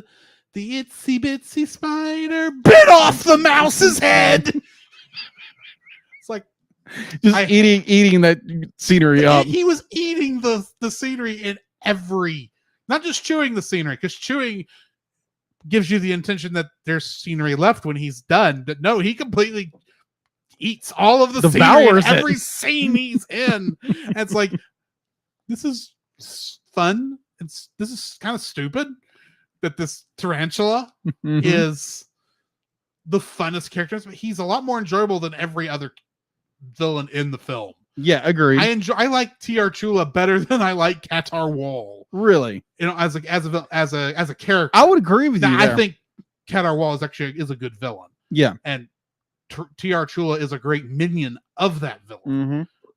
But T.R. Chula was just fun to watch the entire time. Especially after one of my other favorite ones, you know, Qatar Wall tells him to do the flying ah. And he goes, "Oh, I love the flying ah." It's like, I should hate you. I really should hate you, but you are just too much fun to watch. I wouldn't want to go against you in real life. Well, actually, I wouldn't mind going against you in real life because I would probably just step on you. But if I was a mouse, I would not want to go against you in real life. So, yeah, he was just a great little crazy tarantula. Yeah. I enjoyed it. Nice little side gig. Yes, nice little minion. A lot more memorable than half the cats in this film. That is so true. So, yeah, that's my second like. My second like would be, it's short, but it's jam-packed full of story. Oh, yeah. This movie, like you said before, this movie does not allow you to take a breath. It is so condensed of a story. Even the part that is slow, which I would say is Dreams to Dream. Yeah. When Tanya's singing that and you can see Qatar Wall falling in love with a mouse. Yeah. Not going there. Yeah. I'm sitting there watching it going, it's slowing there, but it's like there's a lot of stuff happening in this 5 second, in this 1 minute clip of her singing the song. Because she's basically kidnapped. Yeah, pretty much. She's mouse snapped. Mouse snapped. And yeah, it was crazy. But yeah, sorry. Yeah, just every scene they utilize perfectly to the most part. How does Tiger get here, and how do the mice get from New York to Greenville, Green River. Now I'm thinking of a serial killer. Green River. Anyways, mind wandering where it shouldn't be wandering right now. Right. But every scene minus the scene in which the training montage of Tiger becoming the dog sheriff, the dog deputy or something like that, which is hysterical. Do not get me wrong. Yeah. But we are talking like every single scene, every single frame, be like, there's none of this. Be like, oh, we're going to stare off in the distance and nothing happens for like 3 seconds. Be like, every single frame, every single bit of animation is utilized, and used to articulate the story in the best way it can, either verbally, visually, or emotionally. Like there's this movie, like there's the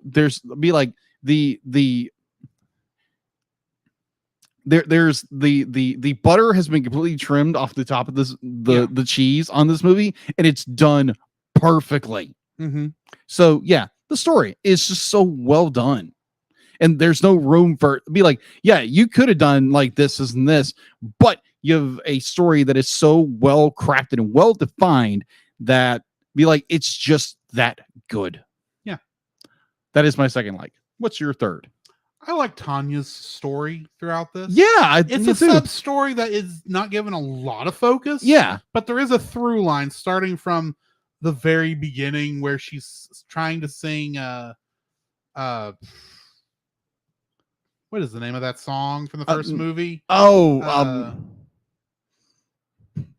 just said it too. That's you the crazy did. thing. For some reason, I got Somewhere Over the Rainbow from. That's not it. That's not it. That's a different movie.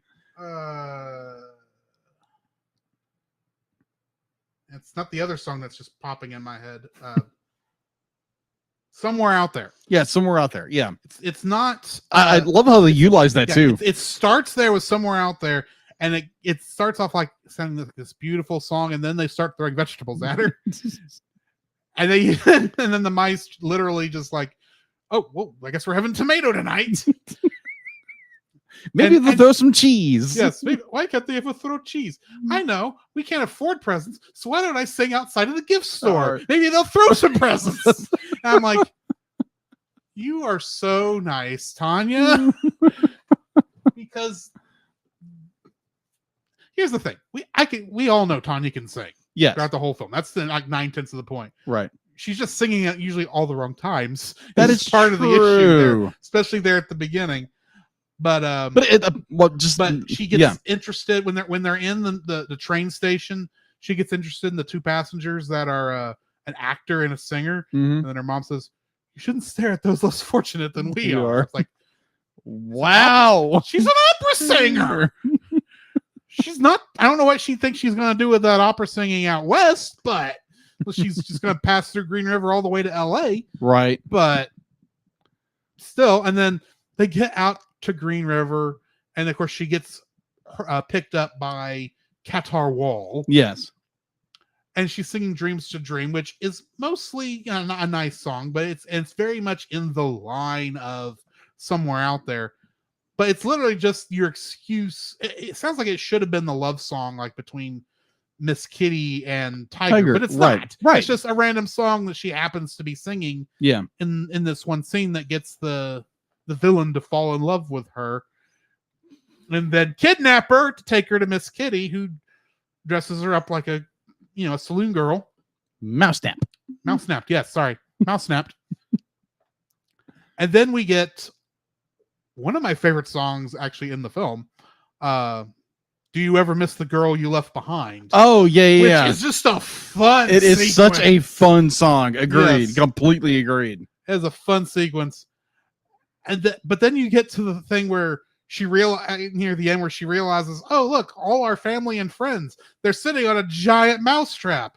How am I going to tell them that they need to get off the mousetrap? And she goes, can't you see you're on a mousetrap? It's like, don't do that. Just tell them, get off the mousetrap. It's a weird moment. I'm sorry. I agree. She's doing all those things like, you don't need to sing these lines.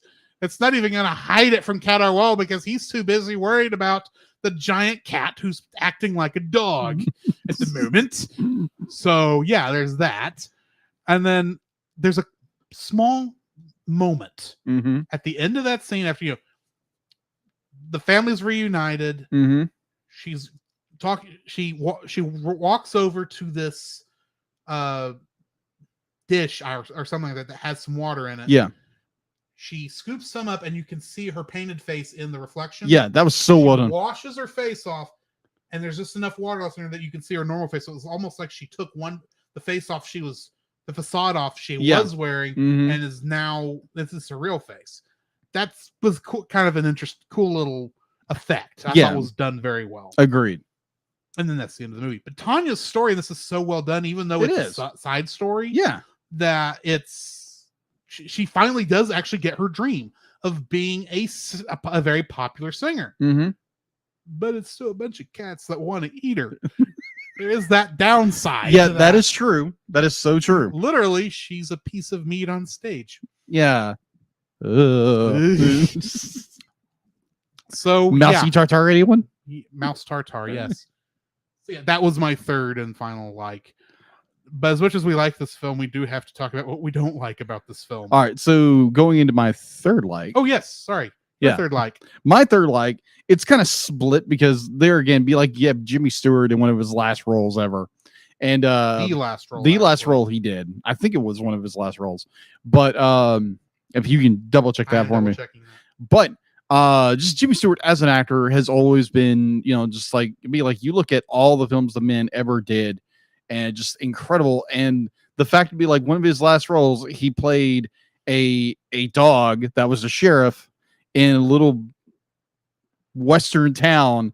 And it's just like, but like, because when we're introduced to this character, he is so hyped up that Fievel is idolizing this character. And he finally gets to meet him, and he's the kind of the town drunk in a way, but he's an old dog, so he's worn out. By 5 years, An American Tale 5 Goes West is the last thing he did. Really? Both- Okay. The thing he did before that was a TV miniseries called North and South, and that was in 1986. Oh, okay. So yeah, Gotcha. Yeah, like his performance is very well done. The thing that got me the most for this film was Don DeLuise's performance as Tiger.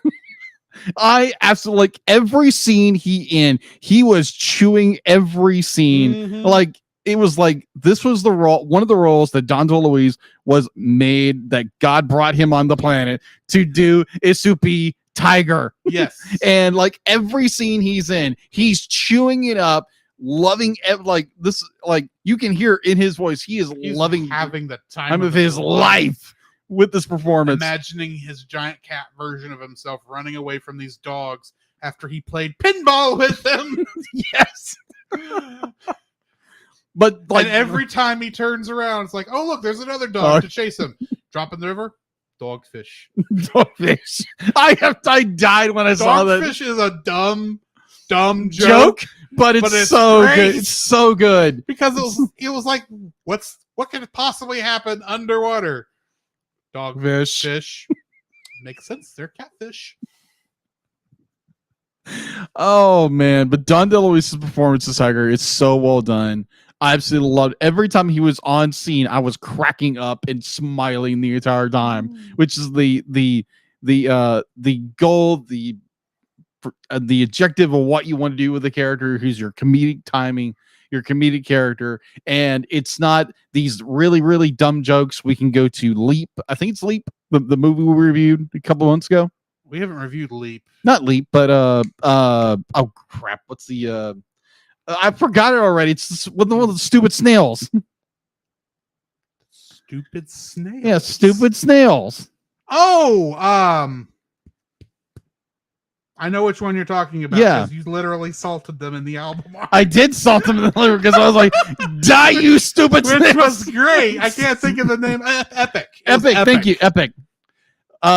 Where that was just more like, okay, this is just really stupid comedy, and you're killing the vibe of what's going on.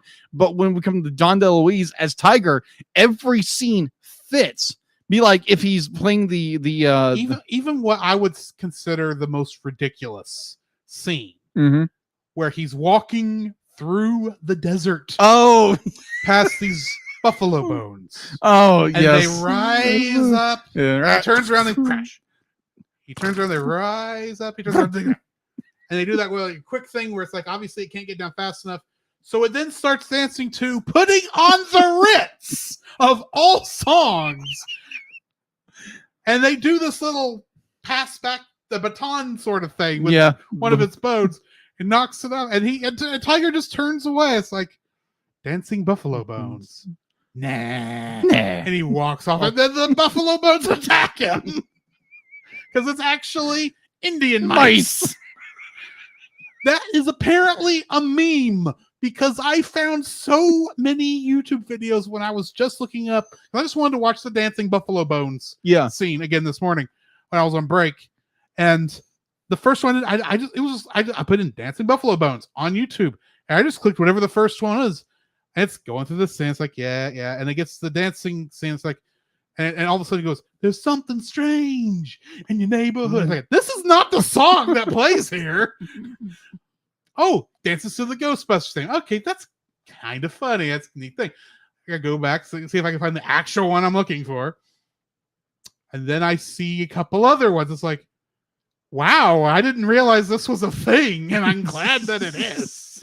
And the best one is the one I posted to our Facebook page today, which was the end of Friend Like Me from Aladdin, where it's perfectly timed with the end of the song, or the guy who'd edited it perfectly did. It was like, that could have been the song they did, but yeah, still, that is the best moment. Is my favorite Tiger moment. Agreed.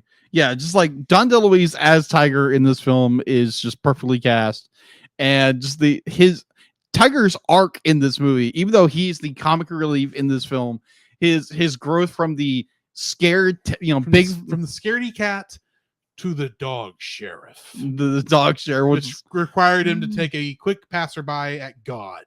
Yeah, exactly. As a god, as a side trip.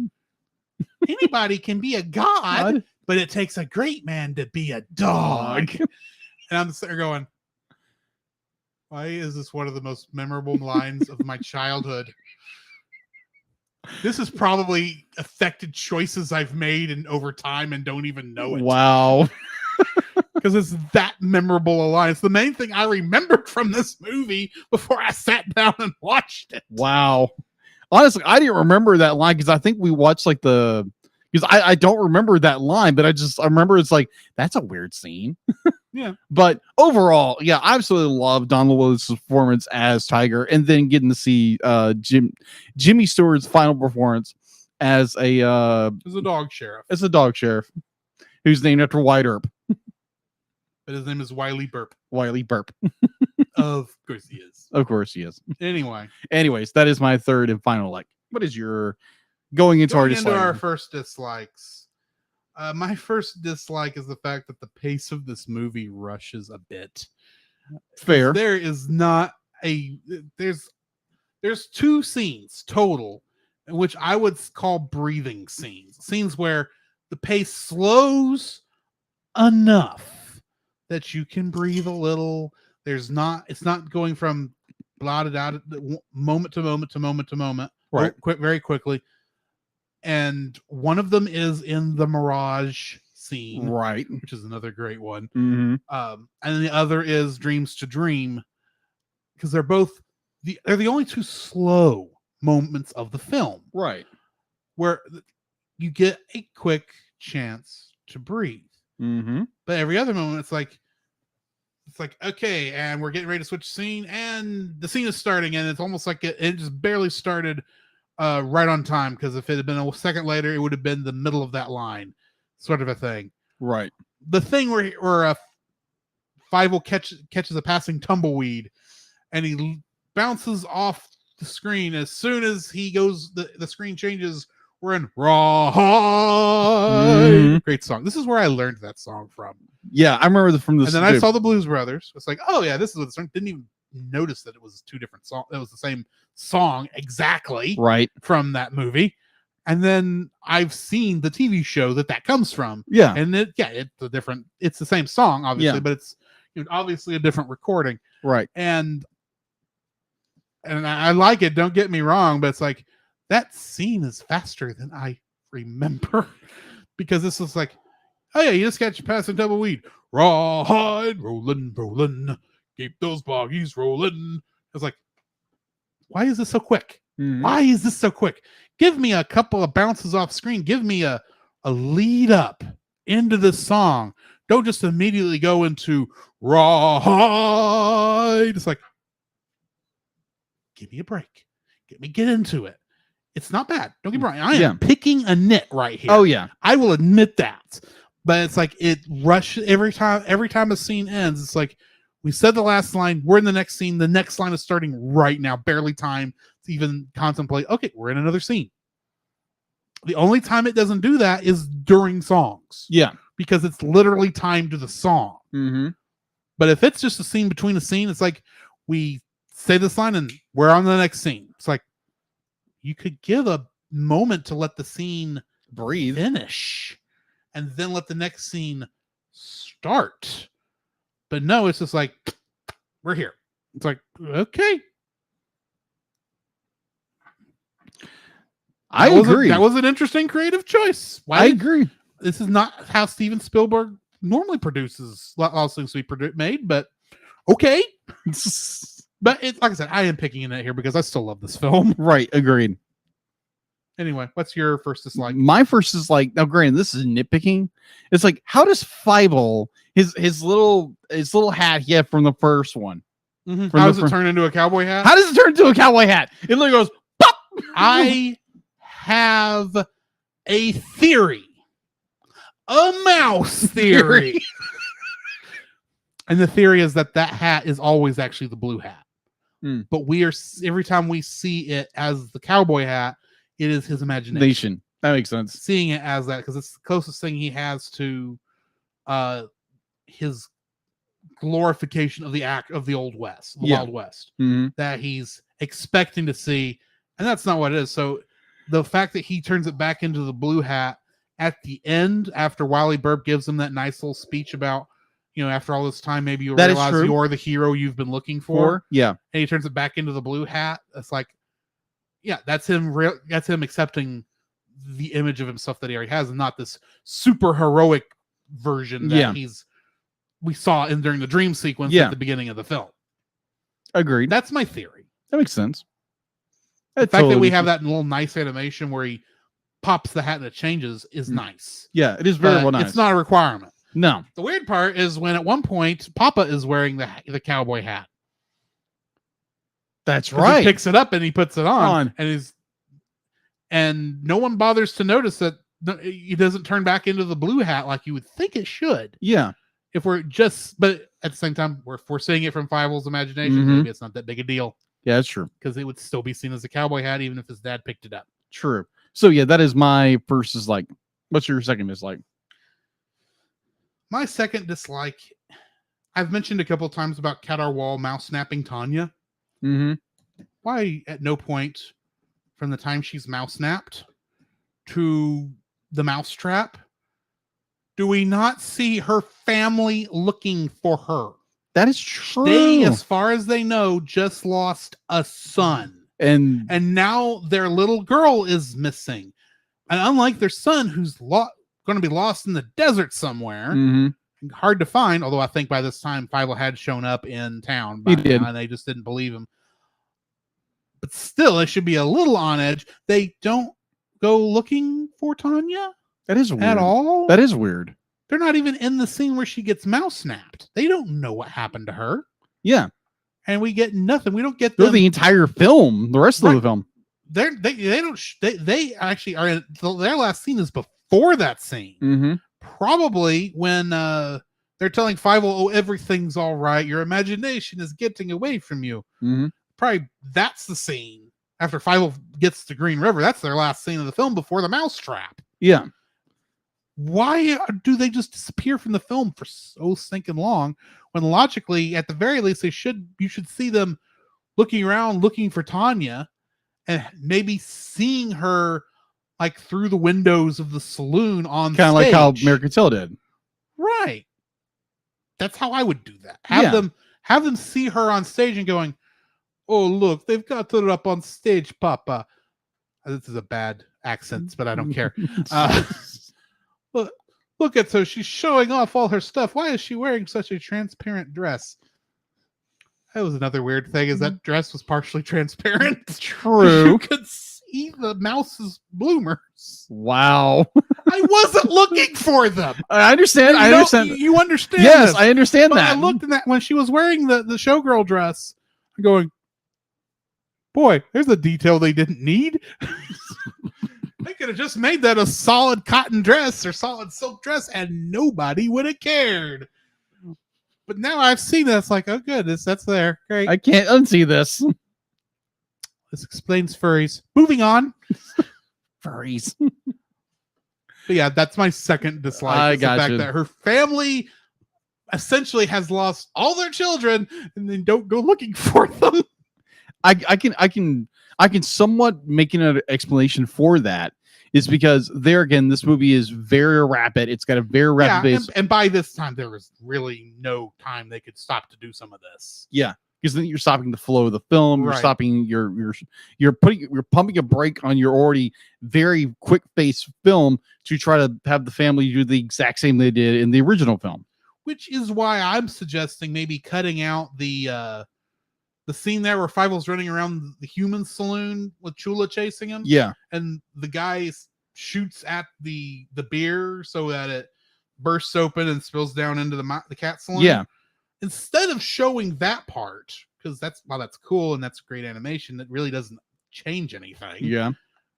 Just do a quick camera shift to seeing, oh look, there's Papa and Mama seeing their child being paraded around as a sex object on stage. Yeesh.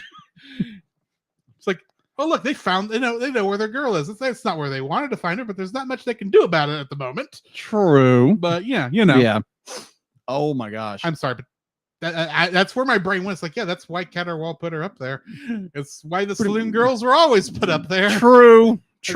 Which is disturbing, but yes. And yes, I do realize the fact that this was also that the fact that this existed in Great Mouse Detective was also a dislike I brought up. Yeesh. And yet, for some reason, Tanya doesn't mess with me as much on that fact, other than the fact that no one's looking for her. That is true. That is so true. Like, yeah, I would agree with you. Definitely, my second dislike is definitely the fact that we don't get any more, because the Mousewoods basically disappear from this film until the very end of the third act. Dude, except for the very beginning, you forget there's a baby. Yeah, there. True. Which, if this is 5 years after, that baby should be older. Yeah, that shouldn't be a baby. It should be a 5-year-old at Yeah. least, which means it should be, a kid. Mm-hmm. A kid getting into trouble. Could have been a nice, funny little side plot. That is true. They just don't. They They don't kept age. her a baby. There's another one. They never age the characters. No. Yeah, Fible's still that little kid he was in America. There. Okay. He should be 10, and she should be getting a boyfriend. Yeah, I'll get into that. In my third dislike. Okay. So I guess I do need to do my third Yeah, dislike. go You- your third but you dislike. jumped in on my second. Yeah. Okay. My third dislike. Why is Chula working with the cats from a logistical point of view? So true. Granted, Chula is a fairly large tarantula. True. Since he's as large as those cats. That is a massive That's a tarantula. massive tarantula. And I get that this character is essentially playing the stereotypical Mexican Right. that you see in all these things. So I get that's the difference here. Is like, this is the Mexican tarantula with the American cats being led by the British cat. Yeah. I understand all that, Mm-hmm. but I'm still going, tarantulas, do they eat mice? Are they known for eating Mhm. mice? Do they want mouse burgers? I mean, that tarantula probably could eat a lot more things than mice, even if you're only looking at stereotypes. Right. Why is tarantula working with these guys? Mm. Just from a logistical point of view, it's a weird thing. Don't get me wrong. I want the character in the film because he's one of my favorite aspects of the film. Agreed. Because he's chewing and he's devouring the scenery in every scene. But from a logistical point of view, why is a tarantula working with cats? Last I checked, I think cats can eat tarantulas. Maybe. Also, I like to point out this tarantula was bigger than the scorpions that Five-O ran away from earlier. Oh, yeah, you're right. That is It's a huge tarantula. probably take down one of these cats. Yeah. Now, also, I will say that Chula's size is not consistent throughout the film. Very true. Sometimes he's barely bigger than Fievel. Other times he is standing about half the size of Qatar Wolf standing on his hind legs. Mm-hmm. That is not a consistent size comparison. No, it's not. So, yeah. Just weird. That is weird. Why is the tarantula working with the cats? It is weird. So going into my third, I did They mention could have had a gato working with them. A Mexican cat A Mexican cat. That's true. That would have been funny. with a little poncho. Don't put the sombrero on there because that's not really easy to animate as well. Right. To keep it where it needs to be. But if he was wearing a poncho, like Chulo actually had on. Yeah. But anyway. Oh my gosh. But going to my third, I kind of alluded to earlier because there again, how these conversations are so just you fluid, and it's like, oh, that's a good point. So my third point I alluded to it earlier was the fact to be like none of these character age from American Tail to Five Below Goes West. They don't. They don't. And there's a 5-year difference. Yeah. And I'm not pulling that out of thin air. Right. The year that is on the first movie and the year that is on this movie is a 5-year difference. It's not just that it took 5 years to make the two movies. They literally said 5 years have passed. There's still a baby in this family. That's still the same age. Five is still 5 years old or 6. Yeah. I don't know exactly. I think he's 6. And of course, this is all in mouse ages too, by Yeah. the way, which means technically this is not the same family we saw. This is like their grandchildren Yeah, that that's happen true. to look a lot Oh, like yeah. the family. Just saying by the general way mice age, but Yeah. fair enough. That would explain why Tanya is a different voice actress because it's not the same character technically. Uh-huh. No, that's not how it goes. It's just Yes. this is so weird. Agreed. I mean, like, yes, I mean, like, I would softly agree that you want your characters to remain the same, where your audience can recognize But who they are. Should age. Agreed. Yeah, that's my main point. Just to put it in perspective, we are about to review in this very episode an episode of Rapunzel's Tangled Adventure that Mhm. features two characters that we know mostly as Angry and Red. Mm-hmm. They've aged Yes, they have. in over the course of this episode, the show. I mean, and that was only a year of Yeah. age difference. If those two characters can be recognizable at essentially preteen stage when they look like children, because it was a major jump Yeah, it was. in age there. If they can make that difference, you can make your mice look older. That is true. Not by much. You don't have to make it. No, much. Just you make it don't. look- Why doesn't Tanya have a boyfriend? Or maybe she's supposed to be obsessed with the boyfriend or something like that. Maybe she was trying to be a good singer, and while they were in New York, she wanted to be a singer, but her boyfriend was distracting her, so she wasn't taking care of her business. And until they got out west, when she was no longer being distracted by her boyfriend, Mm-hmm. that's when she really took off. Yeah. Because she actually had talent, but she wasn't giving it her go, and now she really didn't have much to do besides paint her father's sign. Mm. Also, the Mousekewitz, really, they're going to live in a can when everyone else had much better. That is Options? true. That is so true. Yeah. So going back to my point, Anyway, yeah, be like, yes, the idea of these characters do not age, and like you said, be like, there are so many other, like, you use what we're doing in TAS with Rapunzel's Tangled Adventure. You get characters that do age, they do grow, and I think it was just more logistically they wanted to keep the characters the same as they were before, but yet you use that time jump.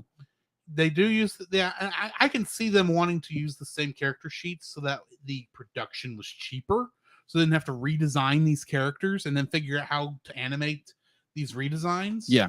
So I grant that, but there is a time jump. They should have aged somewhat. Agreed.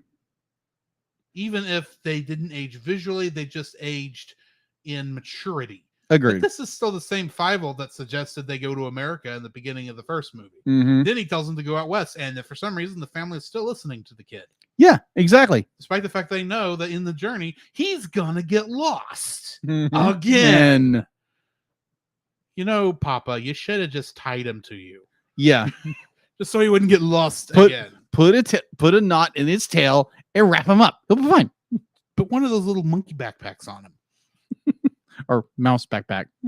Well, I'm thinking this one that's shaped like a monkey with Yeah. the tail that comes up on Right. a leash for Right. the child. Ah, okay, gotcha. You know, one of those. Those are Those are interesting. creepy. They are creepy, but they're But- funny. But anyway, Yes. I think that brings us to the end. So we need to rate this thing. Yes. I'm giving this movie a 7. A 7? I like this movie. It's got some animation problems. I can't really grant it an 8 as much as I want to. Ooh. Because it is a fun movie, but yeah, it does have some issues. It is a C movie at best, in my opinion. Wow. From an artistic point of view, Yeah. even though it does a lot of things I enjoy, it's a 7. Okay. I'm giving it an 8.5. I really, really enjoyed this film. I agree with some of the points going on here that there's some pacing issues, that it's the story is so revved up, it doesn't have time to breathe. Like there's some animation factors here, but it's got some really, really good story and some very well animated scenes. Like most of the film is very well animated.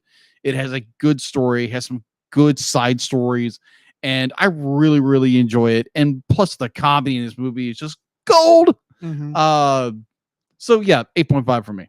All right. So that brings us to the end of that. So next week, let y'all know what we're reviewing. We are going to be reviewing Dragon Wish, which is a Netflix movie, if I remember correctly. Yes. That I know. Sorry, Wish Dragon, not Dragon Wish. Wish Dragon. Which I know nothing about, other than it's Chinese in origin, if I remember correctly. Maybe. I don't know. But yeah, we'll see how that goes. But in the meantime, we need to jump into our review of this week's episodes of Rapunzel's Tangled Adventure. And the masters of the universe. Cats are on the move. Cats are loose. Cocktails, woo.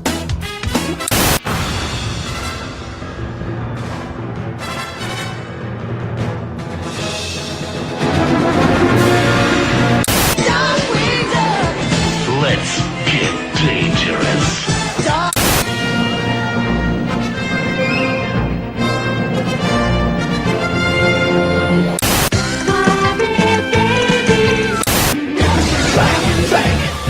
Dragon, all sing.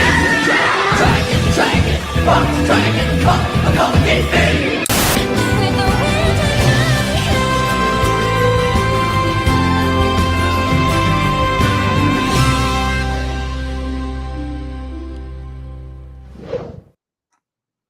All right. First episode we're reviewing tonight, The Lost Treasure of Hers der Sohn, directed by Tom Caulfield and written by Dave Schiff. The guest cast includes Jeremy Jordan as Varian, Adewale Akinoye Agbahe as Xavier.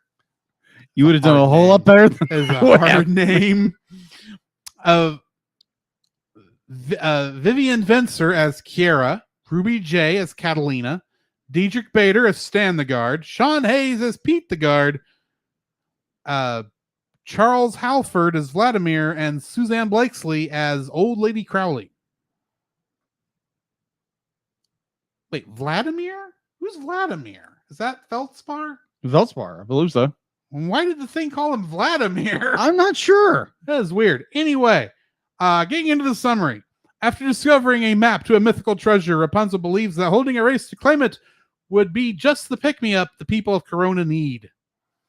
In the trivia for this one, we learn more about the late King Hers der Sohn of the ancient Coronian kingdom, as well as the long-lost treasure, but it is cursed, as revealed by Feldspar and Rapunzel during the episode. The late king was first introduced in a flashback during the season 1 episode Under Wraps, and the series respectively when his kingdom and Seporia were at war but ended due to the mutual romantic affections he and the warrior maiden general of Seporia. And in this episode, Varian has a new outfit starting here.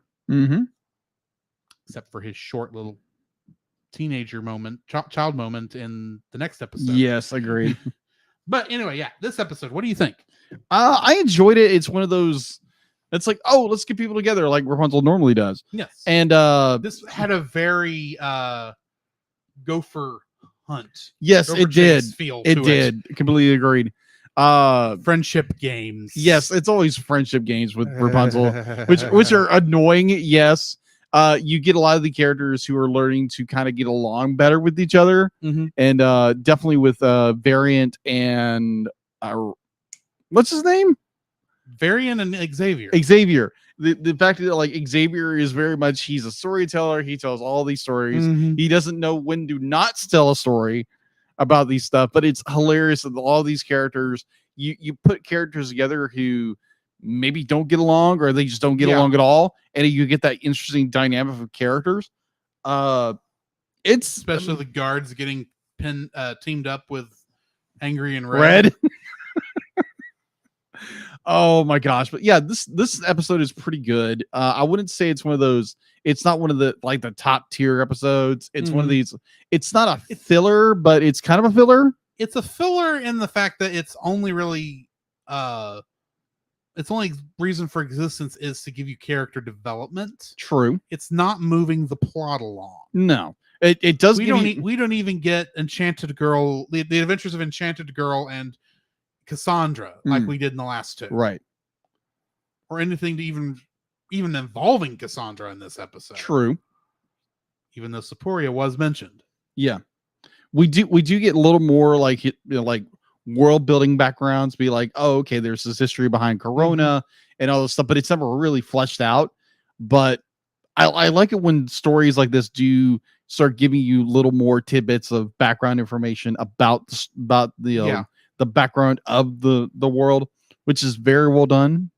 But overall, be like it's kind of be like, oh, we need character development, so here's a filler episode that gets everybody involved.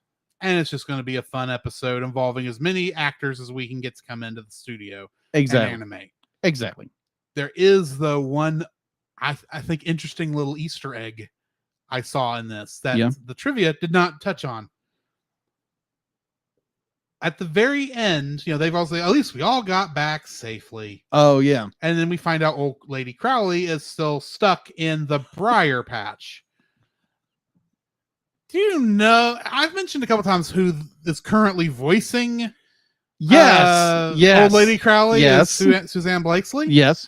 Who is actually the voice of Maleficent? Uh-huh. Boy, it's ironic that she's stuck in the briar patch. Oh, and then there was Rudiger. Oh, Rudiger. Teamed up with Hamsel or whatever that stupid crow's name was, and I'm still wondering why the crow was even there because we never saw the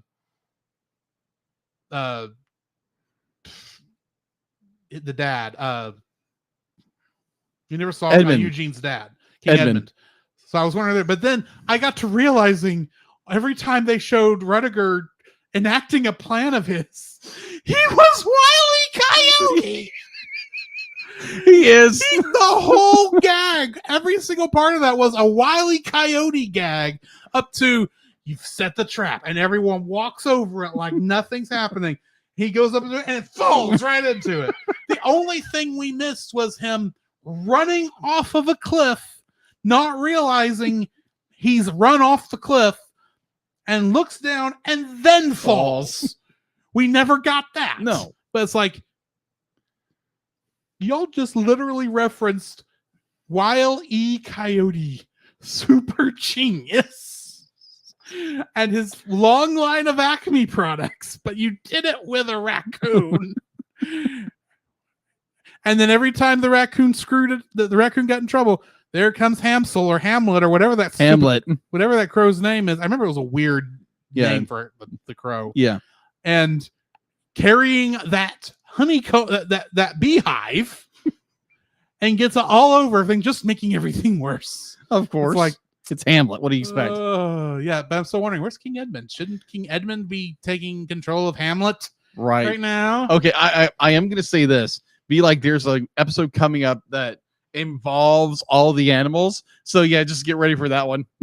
That would probably be fun because we got to have our Pascal episode. Oh yeah, every season's got one, and it's usually the best one of the best episodes of the season. True, but yeah, this was I love this. This was just a fun episode. It's not meant to be your big plot heavy, right? Twist the knife in your heart sort of episode like some of the others have been, or these big plot heavy things. It's just meant to be, here's our characters having fun, and the only part that makes you disappointed is the fact that Cassandra isn't with them. True. But yeah, that's my thoughts. All right, good deal. Ready to move on to the next one? Let's get in the next episode. Next episode is No Time Like the Past. Directed by Philip Pignotti and written by Kelly Hannon. The guest cast for this includes Sean Gamborn as teenage Eugene, Vargas Mason as teenage Lance, MC Gainey as captain of the guard, Diedrich Bader as Stan the guard, Sean Hayes as Pete the guard, Suzanne Blakesley as Old Lady Crowley, Brian Hull as Teenage Sideburns, which is one of the Stabbington brothers, and Kevin Michael Richardson as additional voices. Nice. Summary for this episode is: an ancient hourglass sends Rapunzel and Pascal back in time, and their only hope of returning to the present is in the hands of teenage Lance and Eugene. Oh boy. Trivia for this one: the episode title is a play on the saying "No Time Like the Present." It is shown how Eugene first came up with the smolder during this episode, and King Edmund is shown on his biological son Eugene's double-headed coin during the episode. Oh yeah, that's right. Oh yeah, my lucky coin. And it just happens to be his dad on the coin. Yeah, interesting. Ironically, it's like rain on your wedding day. Actually, that's not the definition of irony, but moving on. Yeah. More Alanis Morissette, but either way. That's because I went there. Yeah, exactly. That's the song I know, and it's like, isn't it ironic? Don't you think? It's like a little too ironic. On your wedding day, yeah. It's a free ride when you've already picked. No, that's not irony. That's just unfortunate. That's unfortunate circumstances. Anyways, yeah, this is a good episode. Oh,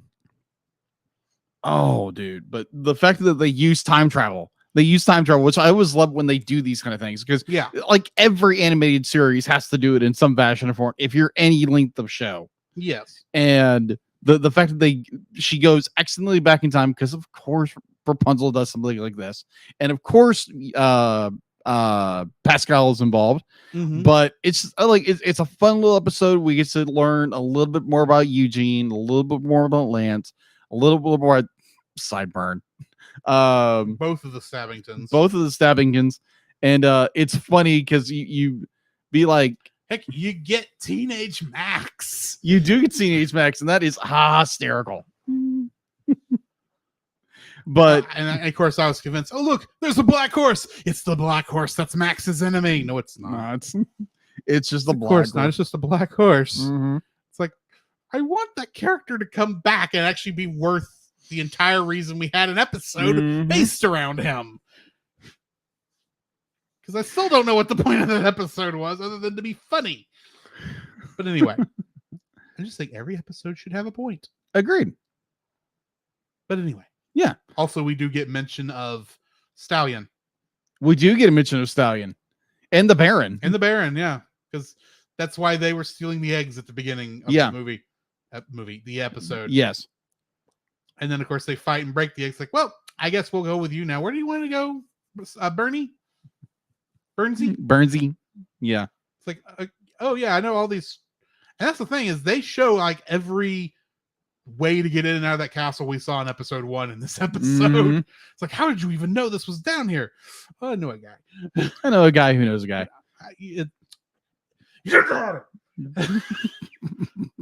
That's how I knew. Oh my gosh, but yeah, it's interesting when you get the, but it's the guards are the one that usually has the mustache doesn't have it. Yeah, they flipped it. And they flip it. It's like, nah, which one of us do you think we're going to ask you this question? Nice and silly. Which one of us do you think should wear the mustache? Stan! It's like, I knew it. Throw the book at him. Oh gosh, like that should not have been such a dramatic moment, and yet it is, and that's what makes it funny. Agreed. Good episode. Good episode. Yeah, get a little, get a little comedy bits. And then they have to find the MacGuffin. Thank you. What always butcher words. It's late. Agreed, it is. And you get tongue-tied. I do get sometimes. I get tongue tied sometimes. Agreed. Not as often as you do. True. But good episode. We get the time travel element. We get the I want to say it again. MacGuffin. Thank you. MacGuffin.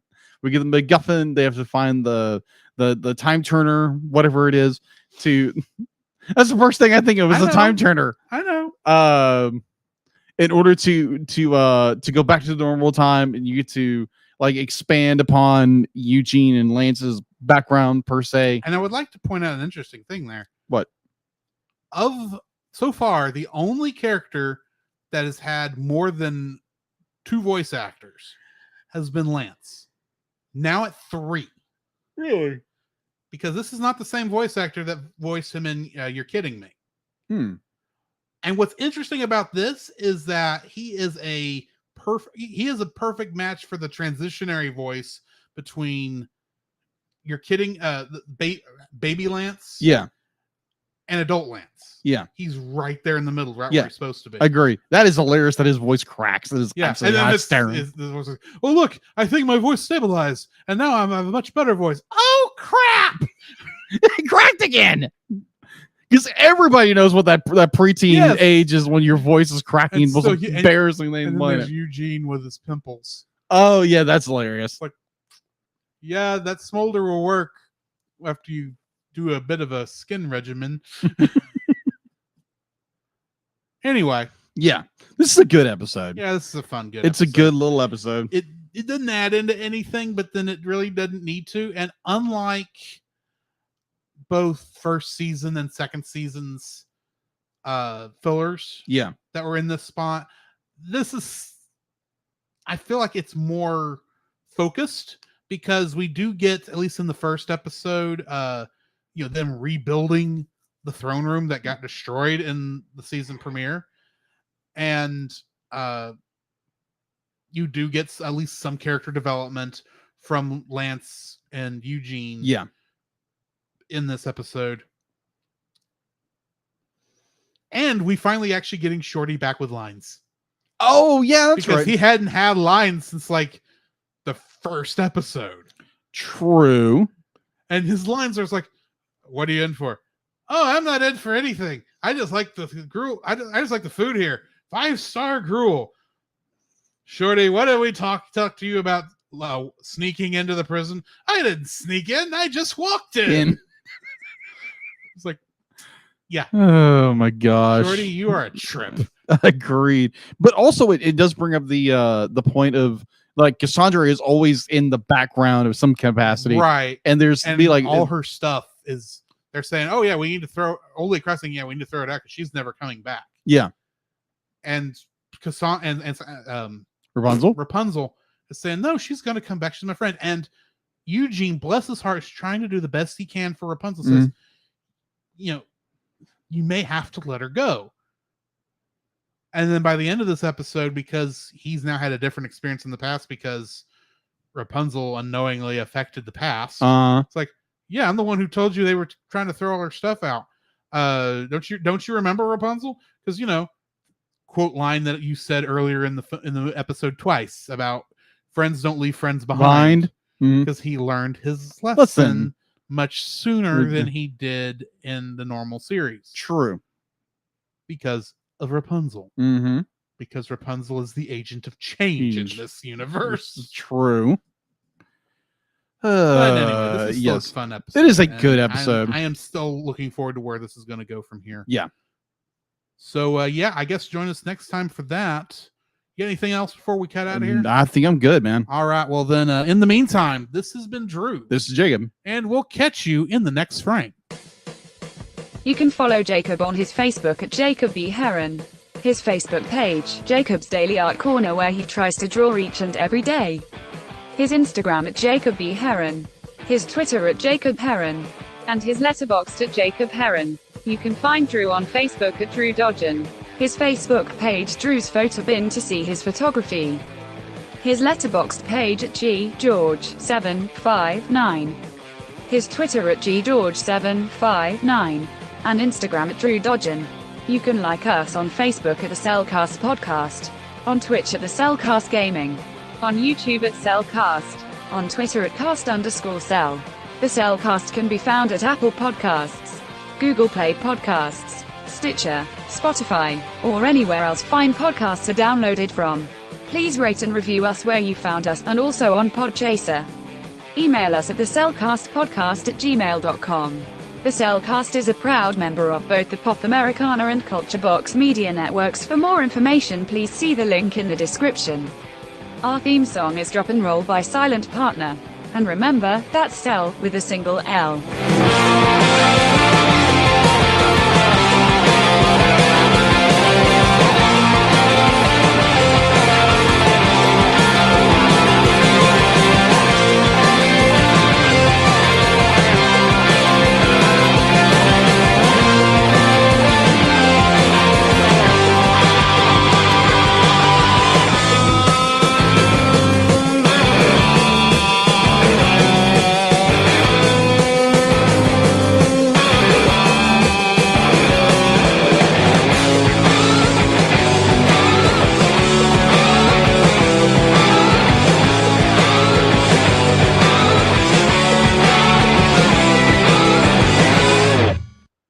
The itsy bitsy spider caught a mouse in his web. The itsy bitsy spider bit off the mouse's head! And that's the end of the episode, guys. Thank you for joining us. Thank you, guys. We will catch you next time for, what was it again? Wish Dragon? Dragon Wish? Dragon Wish. Or Wish Dragon. Sorry. Wish Dragon. Dragon, wish the Drag. dragon, wish. See, that didn't make sense. Moving on. We will catch y'all next time. I'm going to see if I can find us somebody to raid over on the Twitch side of things. If I can find the buttons. Oh, go to Booking Gaming. Looks like he's playing some Mega Man X. Nice.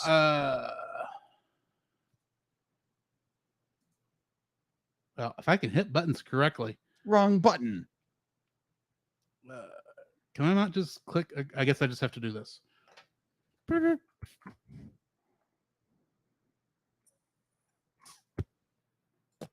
All right. So we will see y'all later, guys. Y'all have a good evening, and we will catch y'all next time. Later. Once this countdown goes.